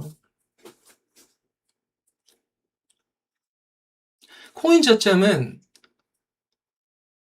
제 형제만 알려주겠습니다. 제 형제 아니시잖아요. 내 가족이면 알려줘요. 그러니까 별로 의미 없는 질문이고 코인은 일단 지금 손대지 말라고요. 10월까지. 일단은 사이클이 그래요. 그러니까 10월까지는 손대지 말고 포기하셔야 돼요. 나비타스는 유상증자한 거라서 두드러 맞아야 됩니다. 도리가 없어요, 지금은. 그래서 나비타스 세미컨덕터 같은 경우 다 후행적이라니까요. 다시 한번 정리할게요. 우리가 AI 세계관에서 선행적인 성격은 GPU, HBM, CPU, LPDDR이에요. 아시겠죠? 이게 선행적 머리에 해당돼요. 이 머리가 존재하면 뒤에 몸통이 후행적으로 따라 붙어요. 그게 데이터 센터, ESS, 에너지, 광통신 이런 애들이 후행적으로 따라 붙는다고요. 아시겠죠? 그래서 여러분들께서 지금 여러분들께서는 이 선행적 성격에 더 집중하시는 게 좋겠습니다.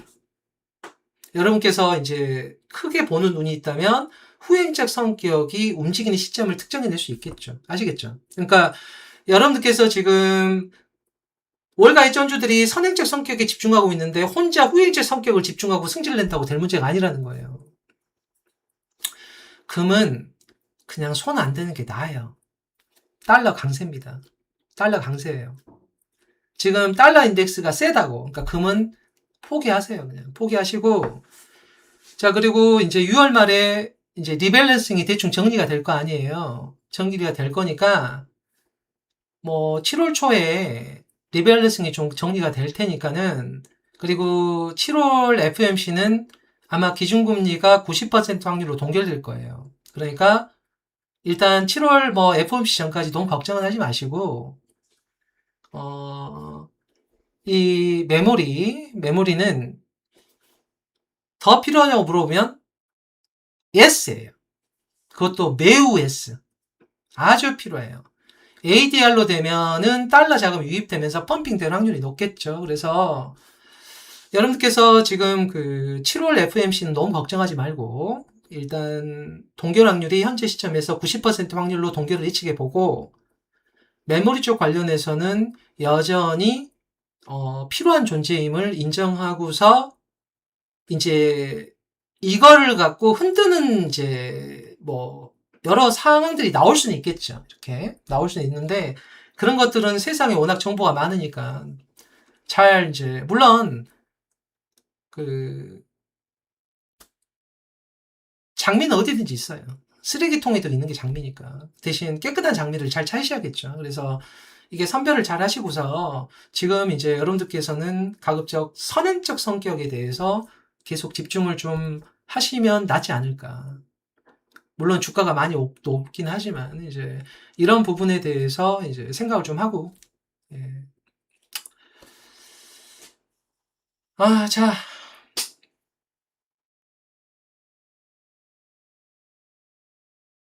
지금은 선행적이고, 글쎄요, 다음 분기나 제가 한번 여러분 만날 때가 오겠죠. 분기에 한 번씩이나. 뭐, 그때 뭐 여러분이 잘 보셔야죠.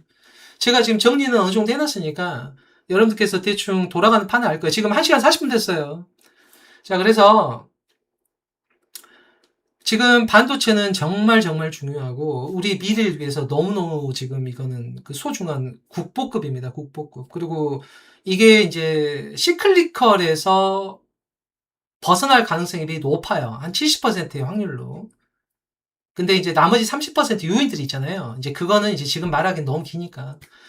이 정도 정리하고 여러분들께서 전체 AI 세계관에 대해서 이게 조금 이해할 수 있는 기회가 됐기를 바라요. 그리고 혹시라도 이제 부족한 부분이 있더라도 이제 어떡하겠어요. 능력이라는 게 그런 거밖에 안 되니까. 이렇게 좀 이해해 주시고 하면 좋겠고, 뭐 다음 분기에나 한번 보는 걸로 하겠습니다. 뭐 분기에 한 번이나 정도. 왜냐면 여러분들이 머물러 계셨으니까. 빠빠이. 들어갈게요. 빠빠이. 저랑 있으면 밤새요. 순식간에. 빠빠이.